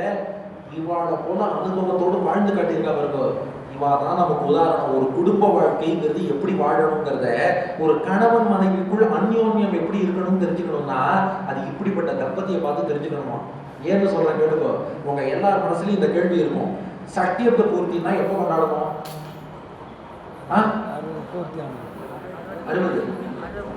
60 முடிஞ்சா 61. யாருக்கு? மாமாக்கு. அது ஏன் மாமியோட 60ல கொண்டாடக்கூடாதா? கேள்வி சரிதானே? சதாபிஷேகம்னா மாமி 80 முடிச்சு 81 வரும்போது கொண்டாடக்கூடாதா? அதான் சார், நீங்க சனாதன தர்மத்துல ஆண்களுக்கு தான் முக்கியத்துவம் கொடுக்குறீங்க, லேடிஸ்க்கு இம்பார்ட்டன்ஸே கொடுக்கறது இல்லைன்றா. கரெக்டா? அது ஏன் பெண்களுக்கு வச்சு கொண்டாட வேண்டியதானே? அது விஷயம் இல்லை. மாமியோட பிரபாவத்தாலதான் மாமா 60 கடக்கிறானா, அவளை கொண்டாடுறதுக்கு தான் இவருக்கு கொண்டாடுறது. இது நானா சொல்லல, இது வேதத்துல பிரமாணம் இருக்கு. கல்யாணத்துல ஒரு மந்திரம் லாஜஹோமம்னு பண்ணுவா இல்லையா, பொறியிடுதல்னு ஆண்டாள் நாச்சியார் பாடியிருக்கா. வரிசிலை வாழ்முகத்து என் ஐமான் தான் வந்திட்டு எரிமுகம் பாரித்து என்னை முன்னே நிறுத்தி அறிமுகன் அச்சுதன் கைமேல் என் கை வைத்து பொறிமுகம் பொறி முகந்து அட்ட கணக்கு தட்டிடுவான். பொறிமுக தட்ட இல்ல, பொறி முகந்து அட்டை, பொரிய கையில் எடுத்து அக்னியில சேர்க்கிறது. பொறி முகந்து அட்ட கனாக்கண்டேன் தோழினான். அதாவது மைத்துனன்மார் வந்து அந்த பொறி எடுத்து கொடுக்க, மாப்பிள்ளை கையை கீழே வச்சுக்கணும், பொண்ணு கையை மேல வச்சுக்கணும். அந்த அக்னியில பொண்ணு அவன் கையால சேர்க்கிற அந்த பொரிய, அப்போ மாப்பிள்ளை ஒரு மந்திரம் சொல்லுவார். இயம் நாரி உபகுருதே, வாத்தியார் சொல்லி சொல்றாரு பாருங்க, இயம் நாரி உபகுருதே. இவன் கணவன் அக்னியை பார்த்து சொல்றான், அக்னி தேவா இயம் நாரி, என் பக்கத்துல ஒரு பொண்ணு உட்கார்ந்துருக்கா பாரு, இவன் உங்ககிட்ட ஏதோ சொல்லணுமா? அப்படியா? அவன் என்ன சொல், ஏன் அவளே சொல்ல மாட்டாளான்னு கேட்கல பாவம் அக்னி. சரி நீ சொல்லு, அவன் என்ன சொல்றான்? தீர்காயுரஸ்து மேபதிஹி ஜீவாத்து சரதசதம். அது அவளோட கணவன் நீட்டாயுள் வாழணும்னு ஆசைப்படுறான். யார் கணவன்? இவர் தான். என்ன பிரச்சனைனா, இவரா அக்னிட்ட எனக்கு 100 வயசு கொடுன்னு சொன்னா அடிச்சுடுவாராம். நமக்கு டிக்கெட் கிடைக்கலன்னா லேடிஸ் கியூல டிக்கெட் வாங்குற மாதிரி இவர் என்ன பண்றாரு அக்னிட்ட, அக்னி தேவா இந்த பெண்ணு உட்கார்ந்துருக்காளே, இவ இப்பதான் கல்யாணம் ஆயிருக்கு, இவ தீர்க்க சுமங்கலியா வாழணும்னு ஆசைப்படுறா, அவ கணவன் 100 வயசு நல்லா இருக்கணும்னு ஆசைப்படுறா, அதனால இந்த பெண்ணோட கணவனுக்கு நீ 100 வயசு கொடுன்னு அவ கேட்கறான்னு கேட்கிறாரு. அக்னி தேவனை பார்த்தான், ஆஹா பாவம், புதுசா தாலி கழுத்துமா அந்த பெண்ணு இருக்கா, சரிம்மா உன்னோட கணவன் 100 வயசு நல்லா இருக்கட்டும்னு அந்த பெண்ணோட மஞ்ச குங்குமத்துக்காகவும், அந்த பெண்ணோட பூவும் பொட்டுக்காகவும், அந்த பெண்ணுடைய திருமங்கல்யத்துக்காகவும் இவருக்கு அக்னி தேவன் 100 வயசு கொடுத்திருக்கான். அந்த மாவி பிரபாவத்தால இப்ப மாமா 60 கடந்துட்டார், சட்டியத்தை பூர்த்தி. அந்த மாவி பிரபாவத்தால மாமா 80 கடந்துட்டார், சதாபிஷேகம். அந்த பெண்ணின் பூவும் பொட்டும் அவளுடைய மஞ்ச குங்குமமும் அவளுடைய திருமங்கல்யமும் தான் இவரை வாழ வைத்துக் கொண்டிருக்கிறது. இதை பத்தி ரொம்ப ரசிச்சு சௌந்தர்ய நகரில சங்கர பகவத் பாதர் ஒரு ஸ்லோகம் எழுதினார். என்னன்னா, சிவபெருமான் ஆலாகால விஷம் சாப்பிட்டார் இல்லையா, இந்த விஷம் சாப்பிட்டு ஒரு ஒண்ணுமே ஆகலை. என்னதுக்கு பல காரணம் சொல்றோம். அதுல ஒரு ஆங்கிள் அவர் ரசிக்கிறார். சுதாமப்யாஸ்வாத்திய பிரதிபய ஜரா மிருத்யு ஹரிணி விபத்யந்தே விஸ்வா விதிஷத மகாத்யா திவிஷதா கராலம்யத் க்ஷேலம் கபலிதவத காலகலனா ந சம்போஸ்தன் மூலம் கவஜரணி தாட்டங்க மகிமான். அதாவது சிவன் ஆலகால விஷம் சாப்பிட்டா விஷம் ஒண்ணுமே பண்ணல. ஏன் ஒண்ணும் பண்ணல? அதுக்கு ஒரு காரணம் சொல்றா. மனைவி பார்வதியோட பிரபாவம். பார்வதி டெய்லி பூவும் போட்டு வைக்கும் போது, காதுல தோடு போட்டுக்கும் போது, திருமங்கல்யத்துல குங்குமம் வைக்கும் போது, என் கணவன் நல்லா இருக்கணும், கணவன் நல்லா இருக்கணும்னு பிரார்த்தனை பண்ணிட்டே வச்சா மனைவியின் பிரபாவம் விஷமே சாப்பிட்டாலும் கணவன் நல்லா இருக்கு. அதனால கணவனுக்கு இப்படிப்பட்ட ஆயுள் அமைகிறது என்றால் அது அத்தனை மனைவியின் பிரபாவம். அப்ப ரெண்டு பேரும் எவ்வளவு தூரம் வாழ்க்கையில சேர்ந்து வாழ்றா. கல்யாணத்திலேயே அழகான ஒரு மந்திரம் சொல்லுவா. ரெண்டு பேரும் சேர்ந்து இருக்கும்போது தியௌரகம் பிருத்திவித்வம் சாமாகம் ரித்வம். ஒரு கணவன் மனைவி உறவு எப்படி இருக்கணும்னு வேதம் சொல்றது பாருங்க. தியௌரகம் பிருத்திவித்வம். கணவன் மனைவியை பார்த்து சொல்றான், நான் வானம் நீ பூமி. மறுபடியும் நம்ம வந்துருவார் பாருங்க. அப்பயும் ஆணைதான் மேல சொல்லியிருக்கு, பெண்ணை கீழே சொல்லியிருக்கு. ஆமா, கணவன் வானம், மனைவி பூமி. அதை அப்படி புரிஞ்சுக்க கூடாது. பூமிக்கு ஒரு இயல்பு உண்டு. நீங்க ஒரு விதைய பூமியில விதைச்சிங்கன்னு வச்சுக்கோங்களேன், நீங்க என்னதான் கெட்டில தண்ணி விட்டாலும், ஹோஸ் பைப்ல தண்ணி விட்டாலும், குடத்துல தண்ணி விட்டாலும் விதை முளைச்சு வருமான்னு சொல்ல முடியாது. வானத்திலேருந்து 2 தூத்தல் போட்டா உடனே விதை முளைச்சிடும். அதாவது பூமிக்கு எந்த சோர்ஸ்ல இருந்து தண்ணி வந்தாலும் திருப்தி இல்லை, வானத்திலேருந்து வந்தாதான் திருப்தி அடையும். மனைவி பூமி, கணவன் வானம்னா புகுந்த வீட்டுக்குள்ள ஒரு பெண் வராடே, அவளுக்கு வேற எத்தனை பேர் அன்பு காட்டினாலும், மாமனார் மாமியார் நாத்தனார் மைத்துனர் எத்தனை பேர் அன்பு காட்டினாலும் அதெல்லாம் ஹோஸ் பைப் வாட்டுற மாதிரி கணவன்டேந்து ஒரு 2 சொட்டு வானத்திலேருந்து மழை போல கணவன் காட்டக்கூடிய அன்பு இருக்கே, அதுதான் மனைவிக்கு உண்மையான ஆனந்தத்தை தரும். இவள் பூமி தான் வானம். இரண்டாவது பாருங்க, சாமாகம் ரித்வம். கணவன் சாமவேதமா, மனைவி ரிக்வேதமா. ஏன்னா அடியன் சாமவேதம். சாமவேதத்துல தனியா மந்திரங்கள் கிடையாது. ரிக்வேத மந்திரங்கள் தான் லிரிக்ஸ். அதுக்கே இசை கூட்டி மியூசிக்கோட பாடினா அது சாமவேதம். வாழ்க்கைங்கிறது ஒரு சங்கீதம். அதுல ரிக்குங்கிற வரிகளாக, பாடல் வரிகளாக மனைவி இருக்கா, சாமங்கிற இசையாக கணவன் இருக்கார். ஒரு பாட்டுனா பாட்டு வரியும் இருக்கணும், இசையும் இருக்கணும், ரெண்டும் சேர்ந்தாதான் சங்கீதம். வாழ்க்கைங்கிற சங்கீதத்துல நீ பாடல் வரி, நான் இசை என்று 2 பேரும் சேர்றாளாம். இதான் சாமாகம் ரித்வம். இதை யாரோ கவிஞருக்கு சொல்லி கொடுத்து அவர் பாட்டுல எழுதிட்டார், சந்தங்கள் நீயானால் சங்கீதம் நானாவேன். அது வேதத்துல இருக்கு. சாமாகம் ரித்வம், நீ பாடல் வரி, நான் இசை, 2 பேரும் சேர்ந்து வாழ்க்கை என்ற சங்கீதத்தை வாழ்கிறோம். அப்ப இப்படிப்பட்ட உறவுல மினிமம் ஒரு 35 வருஷம் வாழ்ந்திருப்பான். ஒரு சட்டியத்தை பூர்த்தி கட்டருள்கிறார்கள்னா 30-35 வருஷம் அந்த இருவாழ்க்கை வாழ்ந்திருப்பார்கள். அவளை நாம சேவிக்கிறோம்னா நமக்கு இன்ஸ்பிரேஷன். அடுத்த தலைமுறை ஒரு பக்தியில ஈடுபடணும், நம்ம சனாதன தர்மத்தையும் நம்மளுடைய எம்பெருமானார் சம்பிரதாயத்தையும் கத்துக்கணும்னா இப்படிப்பட்ட பெரியோர்களை பார்க்கத்தான் அவளால கத்துக்க முடியும். அதனால இந்த சட்டியத்தை பூர்த்தி என்ன பண்றதுனா, இந்த பெரியோர்களுக்கு ஒரு ரெஸ்பான்சிபிலிட்டி ஃபிக்ஸ் பண்றது. இப்போ எல்லாருக்குமே அந்த ஒரு கேள்வி வரும், 60 வயசு ஆயிடுச்சு, இனி வாழ்க்கையில என்ன பண்ண போறோம்? அந்த கேள்வி வந்திருக்கா. 60 வயசு ஆனதும் ஓகேப்பா, இது வரைக்கும் எல்லாம் வேலை பார்த்துட்டோம், என்ன பண்ணோம், ரிட்டையர் ஆயிட்டோம். ரிட்டையர் ஆனப்புறம் என்ன பண்ண போறோம்? என்ன பண்ண போறோம்னா இந்த சம்பிரதாயத்தை அடுத்த தலைமுறைக்கு கொண்டு போய் சேர்க்க போகிறோம். அந்த பொறுப்பு அவாகையில இருக்கு. ஏன்னா நம்முடைய ஆச்சாரியர்கள் தான் பிராணனையே தியாகம் பண்ணி இந்த சம்பிரதாயத்தை காப்பாத்திருக்காங்க. ஸ்ரீரங்கத்துல அந்நிய படையெடுப்புல பெருமாளை காப்பாற்ற சுவாமி புள்ளலோகாச்சாரியார் பிராண தியாகம் பண்ணினார். சுதப்பிரகாசிகை ஓலச்சுவடியை காக்க சுவாமி வேதாந்த தேசிகன் 2 குழந்தைகளோடு பிணங்களுக்கு மத்தியில படுத்து கிடந்தார். நம்ம பூர்வாச்சாரியர்கள் பண்ண தியாகம் எல்லாம் கொஞ்சம் நஞ்சம் கிடையாது. ராமானுஜர் லைஃபுக்கு 3 தடவை த்ரெட்டு. நினைச்சு பார்க்க முடியுமா? ராமானுஜர் உயிருக்கு 3 முறை த்ரெட்டு, 3 ஆபத்து. 1 யாதவ பிரகாசர் கங்கையில தள்ள பார்த்தார், 2 ஸ்ரீரங்கத்துல அவருக்கு விஷம் வைக்க பார்த்தான் பிக்ஷையை, 3 சோழ மன்னன் ராமானுஜரை அழிக்க பார்த்தான், 3 த்ரெட்டு. இத்தனையும் தாண்டி நின்று அவ இந்த சம்பிரதாயத்தை எத்தனை ஆயிரம் வருஷமா பாதுகாத்து நம்ம கையில கொண்டு கொடுத்துருக்கான். நாம அந்த அளவு தியாகம் பண்றோமா இல்லையாங்கிறது அப்புறம், கொஞ்சோண்டு எஃபர்ட் எடுத்தாவது இதை அடுத்த தலைமுறைக்கு சேர்க்கணும். அப்ப அடுத்த தலைமுறைக்கு சேர்ப்பதற்கு நாம என்ன பண்ணணும்னா, சட்டியப்த பூர்த்தி பத்தி 6 சொன்னா இல்லையா, 6 ஐ ஃபாலோ பண்ணணும். அதை சொல்லி உபன்யாசம் முடிச்சோம். இப்போ சட்டியப்த பூர்த்தியிலேருந்து என்னன்னா இவளுக்கு வேக்கப் கால்னு சொல்லிட்டோம். இந்த பெரியோர்கள் என்ன பண்ணணும்னா 6 I's: interaction, ideal demonstration, information, integration, initiation, inspiration. ட்ரைனிங்கா இருக்கும். ஏன்னா அவர் இளைஞர்களுக்கு இதெல்லாம் சொல்லணும்னாரு. இளைஞர்களுக்கு இதை கொண்டு போய் சேர்க்கக்கூடிய பெரிய கடமை. அதுக்கு வேற என்ன பண்ணணும்னா interaction, ideal demonstration, information, integration, initiation, inspiration, இந்த 6 காரியம் பண்ணணும். எப்படின்னு பார்த்துக்கோங்க, ஒவ்வொரு ஐயா பார்த்துட்டே வருவோம். ஒன்று இன்டராக்ஷன், குழந்தைகளோடு பேரம்பேத்தியோடு நிறைய பேசணும்.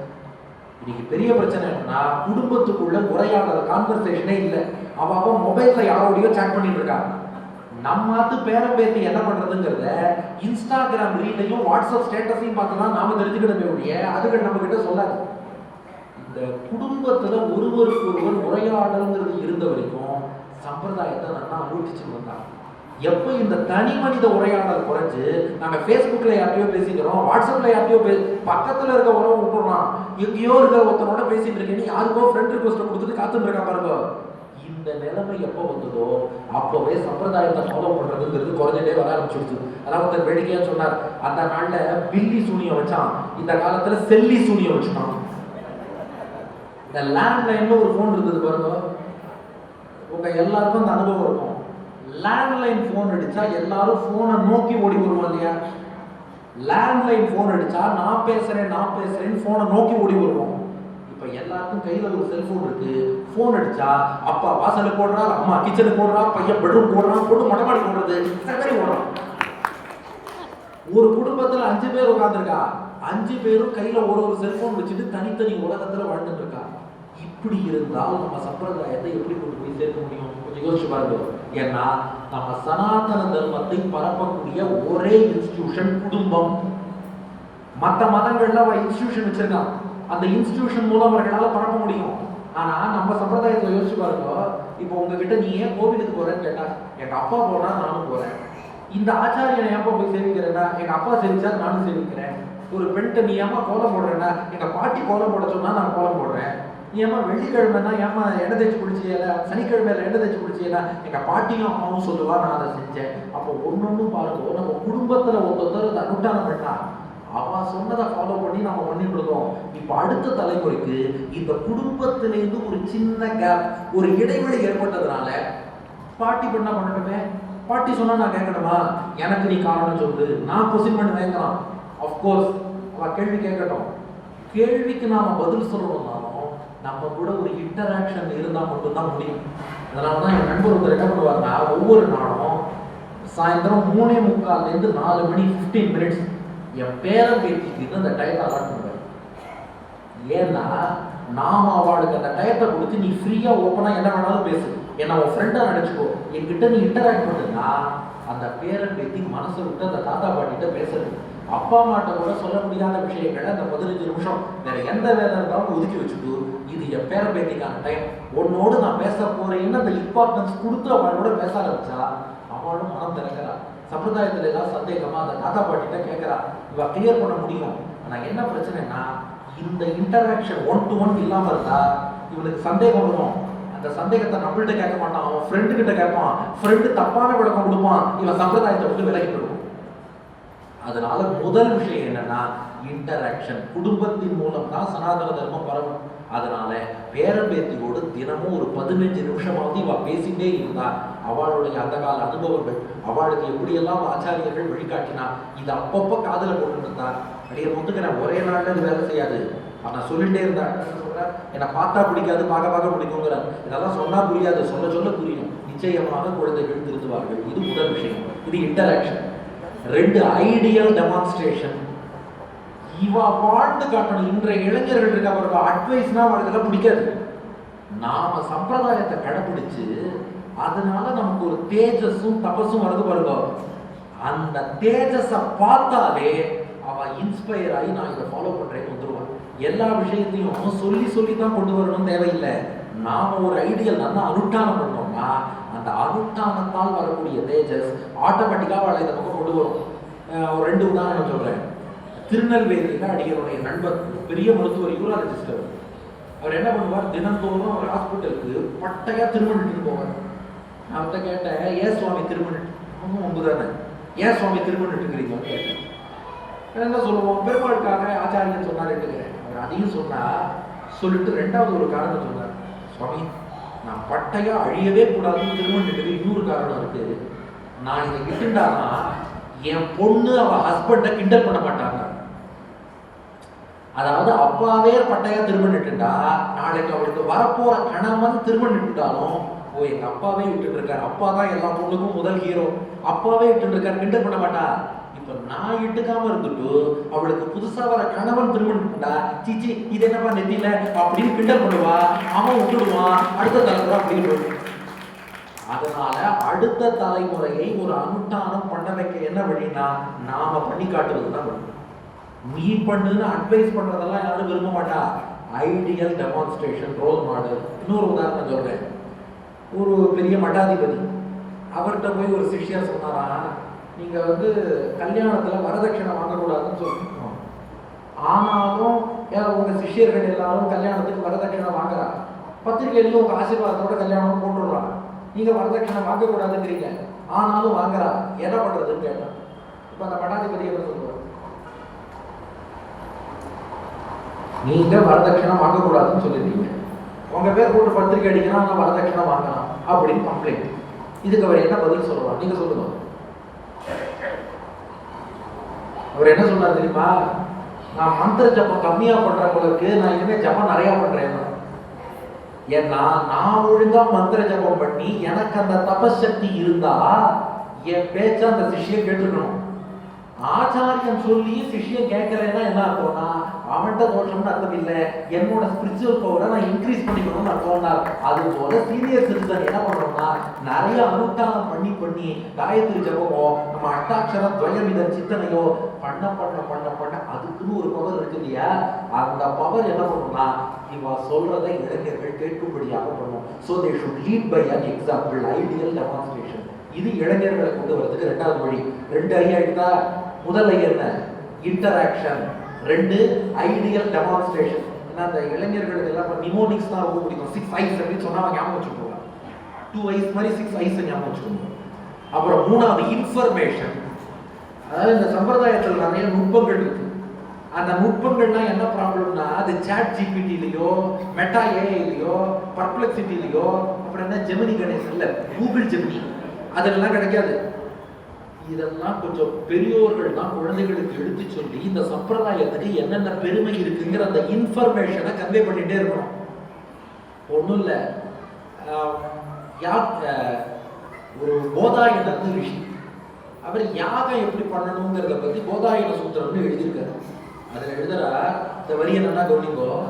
தீர்க்க சதுரஸ்ய அக்ஷ்ணயா ரஜுகு பார்ஷ்வமானி திரியன்மானி சயத் பிரதத்பூதே குருதா தத் உபயம் கரோதி. ஒரு யாகசாலை நிர்மாணம் பண்றான், அதுல ஹோம குண்டம், இதெல்லாம் வாத்தியார் சுவாமி ரொம்ப ரசிப்பாங்க. ஒரு ரெக்டாங்குலரா ஹோம குண்டம் பண்றோம். அந்த ரெக்டாங்குலர் ஹோம குண்டத்துல ஒரு டயகனல் இருக்கும் இல்லையா, டயகனல்னா இப்படி குறுக்கே இந்த எண்ட்ல இருந்து அந்த எண்டுக்கு ஒரு லைன் போடும். அந்த டயகனலுடைய ஸ்கொயர் இந்த சைடோட ஸ்கொயர் பிளஸ் அந்த சைடோட ஸ்கொயருக்கு ஈக்குவலா இருக்கும் தான். இதுக்கு பேர் என்ன, பைத்தகோரஸ் தியரம். ஒரு ரைட் ஆங்கிள் ட்ரையாங்கிள்ல square of hypotenuse is equal to sum of the squares of the other 2 சைட்ஸ்னு சொல்றோம் இல்லையா. ஒரு ரெக்டாங்கிள்ல ஒரு பாதி ரைட் ஆங்கிள் ட்ரையாங்கிள் தானே, அதை வச்சு அவர் சொல்றாரு. இது எங்க போதாயன சூத்திரத்துல பைத்தகோரஸ் தியரத்தை என்னைக்கோ சொல்லிட்டார். இப்போ ப்ராப்ளம் என்னன்னா இளைஞர்களுக்கு இந்த விஷயம் தெரியல. அதனால நான் என்ன சொல்றேன், you are all volt fashion. நீங்கள்லாம் என்ன ஏதோ ரிச்சுவலிஸ்டிக் பீப்புள், உங்களுக்கு தான் என்ன தெரியும், எங்களுக்கு எவ்வளோ எக்ஸ்போஷர் தான். எங்க பெரியவர்களோட எக்ஸ்போஷரை பாருப்பா, அவர் அன்னைக்கு சொல்லிட்டார். ஹனுமான் சாலிசா எல்லாருக்கும் தெரியும் இல்லையா, யுக சகஸ்ர யோஜன பரு பானு லீலியோ தாகி மதுரப்பல்ல ஜானுன்னு இருக்கு. ஹனுமான் சூரியனை நோக்கி தாவி சூரியனை சாப்பிட போறார். இந்த வரலாறு எல்லாருக்கும் தெரியும். எனக்கு துளசிதாசன் ஒரு வார்த்தை போட்டார் பாருங்க, யுக. யுகன்னா 12,000 அர்த்தம். சகஸ்ர, சகஸ்ரன்னா 8,000 அர்த்தம்.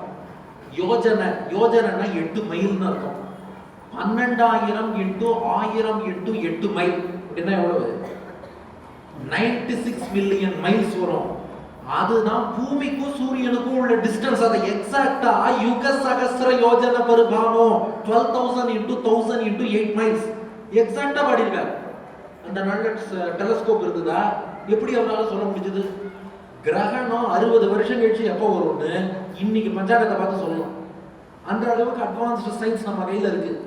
இப்போ சுவிட்சர்லாண்ட்ல சொன்னா நிறைய ஊர்ல போய் உபன்யாசம் பண்ணேன். நான் ஊர் சுத்தி பார்க்க மாட்டேன், இந்த விஷயங்கள்லாம் கொஞ்சம் கவனிப்பேன்.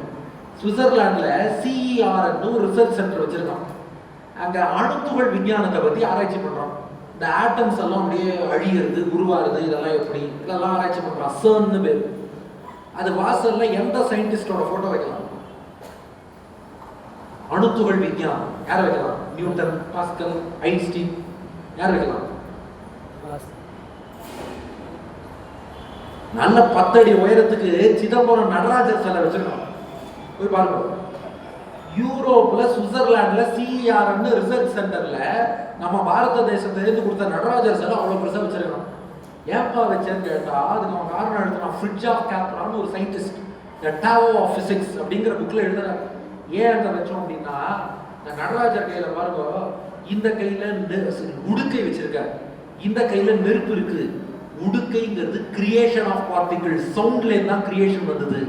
நெருப்புங்கிறது அழிவு, டெஸ்ட்ரக்ஷன் ஆஃப் பார்ட்டிகிள்ஸ். இவன் என்ன கண்டுபிடிச்சானா, number of particles created is equal to number of particles Detroit.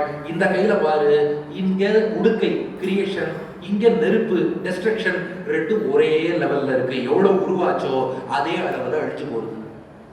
உருவாவது அழிவதற்கு இடையில ரிதமிக்கா பார்ட்டிகிள்ஸ் மூவ் ஆச்சாம்.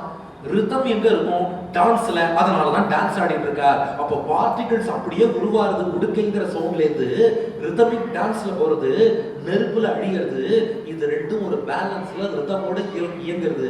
இந்த பார்ட்டிகிள் பிசிக்ஸ் தான் அன்றே டான்சிங் ஃபார்ம் ஆஃப் சிவான்னு அந்த காலத்துல பாரத தேசத்துல சொல்லியிருக்காங்க. அப்ப எவ்வளவு அட்வான்ஸ்டு சயின்ஸ் நம்ம பெரியோர்களுக்கு தெரிஞ்சிருக்கு. இதை இந்த பெரியோர்கள் குழந்தைகளுக்கு எடுத்து சொன்னா, ஓஹோ எங்க தாத்தா CERN பத்தி எல்லாம் பேசுறாரு, எங்க பாட்டி ஏதோ அட்டாமிக் பிசிக்ஸ் எல்லாம் பத்தி பேசுறாரு, நானும் இது என்னன்னு பாக்குறேன்னு அதை பாக்குறதுக்காகவாது இது சனாதன தர்மத்துக்குள்ளேயும் சம்பிரதாயத்துக்குள்ளேயும் வரும். அப்ப இந்த இன்ஃபர்மேஷனை நிறைய பாஸ் ஆன் பண்ணணும். இது மூன்றாவது. முன்னாடிதான் இன்டராக்ஷன், ஐடியல் டெமான்ஸ்ட்ரேஷன், இன்ஃபர்மேஷன். நாலாவது இன்டகிரேஷன். இன்னைக்கு எல்லாரும் என்ன கேள்வி கேட்கறாங்கன்னா, 11:30 வரைக்கும் தான் டைம் போட்டிருக்கு பத்திரிகையில, 11:25 ஆயிடுத்து. நான் மற்றதெல்லாம் சுமாரா இருந்தாலும் டைம் கரெக்டா பார்த்துருவோம். இன்னைக்கு எல்லாரும் என்ன கேட்கறா, சார் எப்படி சார் பேலன்ஸ் பண்றது? நானும் வேலையில இருந்த வரைக்கும் யார் என்ன பார்த்தாலும், சார் நீங்க எப்படி மெடிக்கல் பிராக்டிஸையும் உபன்யாசத்தையும் எப்படி பேலன்ஸ் பண்ண, அதுக்குன்னு ஒரு வாய்ஸ் இருக்கு, சாதாரணமா கேட்க வேண்டாம். சார் நீங்க மெடிக்கல் பிராக்டிஸையும் உபன்யாசத்தையும் எப்படி சார், அதை கை இப்படி வச்சுக்கணும், எப்படி சார் பேலன்ஸ் பண்றீங்க? இந்த கேள்வி அவ்வளவா கேட்டு கேட்டு வெறுத்து போய் நான் வேலையை விட்டு விட்டேன். ஏன்னா பேலன்ஸ் பண்ண முடியாது. அப்ப என்னதான் பண்றது? நான் இன்டகிரேட் தான் பண்ண முடியும், பேலன்ஸ் பண்ண முடியாது. இன்டகிரேஷன் ஒன்று பண்ணணும். அது என்ன இன்டகிரேஷன் கேட்கறா, 1000 வருஷம் முன்னாடி ராமானுஜர் எழுதினார். இதை பெரியோர்கள் குழந்தைகளுக்கு அவசியம் சொல்லிக் கொடுக்கணும். என்ன இன்டராக்ஷன்னா, எல்லாரும் இந்த காலத்துல உலகத்துல வாழறதுக்கு செல்வம் தேவை. அதுக்கு ஒரு ஆபீஸ்க்கு போகணும், வேலை பார்த்து தான் ஆகணும், அது இல்லாம இருக்க முடியாது.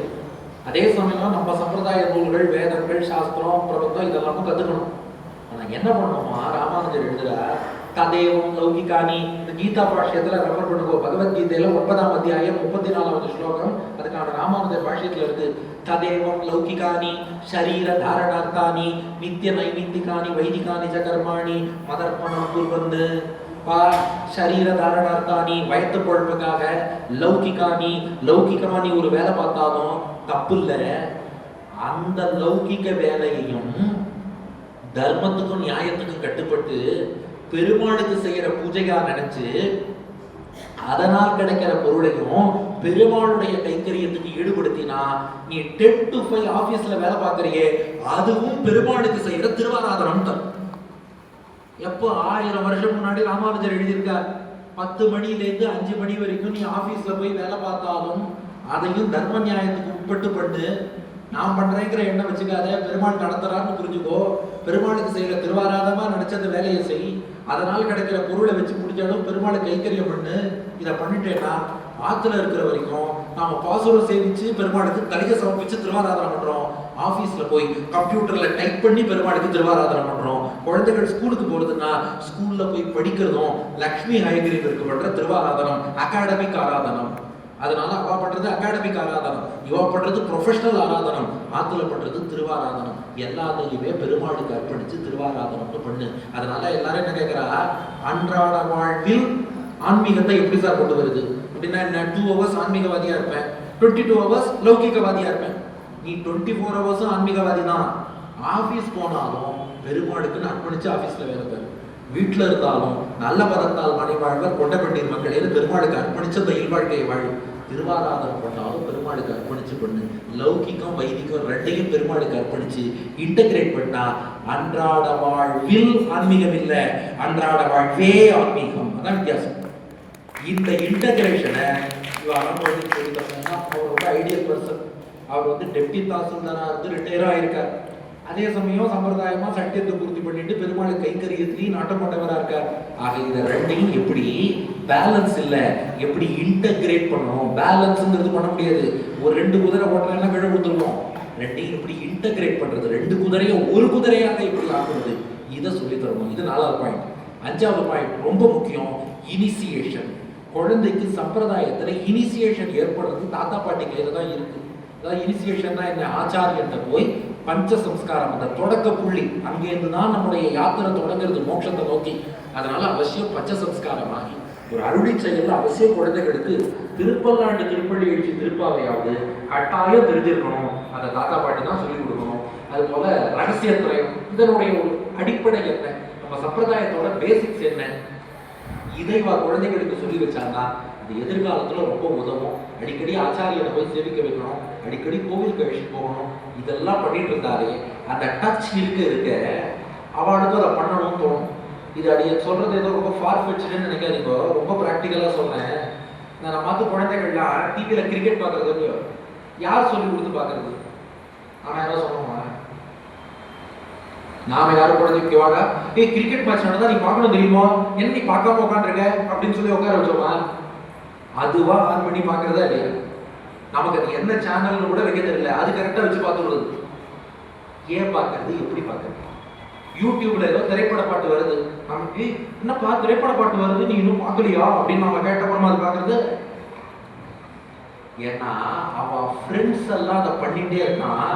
இன்னொருத்தர் ஒண்ணு பண்றத பார்க்க பார்க்க பார்க்க பார்க்க நாமும் பண்ணணும் தானா தோணும். அடிக்கடி ஆச்சாரியர் கழிச்சு போய் அடிக்கடி கோவில் கழிச்சு போய் அதை பழக்கம் பண்ண பண்ண பண்ண பண்ண தானே பண்ணணும் தோணும். இதுக்கு யூடியூப் ஞாபகம் வச்சுக்கோங்க. இந்த யூடியூப் இருக்கே, நீங்க ஒரு வீடியோ பாத்தீங்கன்னா ஒண்ணும் இல்ல, டாக்டர் வெங்கடேஷ் உபன்யாசம்னு நம்ம சேனல் இருக்கும்.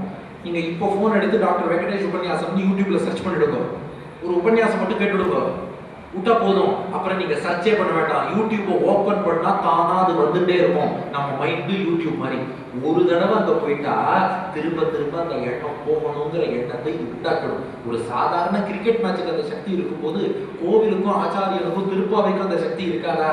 அப்போ ஒரு இனிசியேஷன், அந்த தொடக்க புள்ளியை ஏற்படுத்தி ஒரு பஞ்சசம்ஸ்காரம் வரைக்கும் ஆச்சாரியத்தை கொண்டு போய் விட்டுட்டா அது வழி நடத்தி செல்லும். ஃபைனலா 6வது இன்ஸ்பிரேஷன். இன்றைய குழந்தைகள் எல்லாருக்கும் ஒரே ஒரு விஷயம் இருக்கு, அவள்லாம் லிவிங் ரோல் மாடல்ஸ் கேட்கறான். என்ன சொல்றான், நான் வந்து காலேஜ்ல படிச்சான்னா அவன் என்ன அச்சீவ் பண்றான், அவன் என்ன பண்ணா, இதெல்லாம் கண்ணால பாக்குறேன். நீ ஏதோ சாஸ்திரம்ங்கிற மோட்சம் போவாங்கிற, இதெல்லாம் என் கண்ணுக்கு தெரியலையே.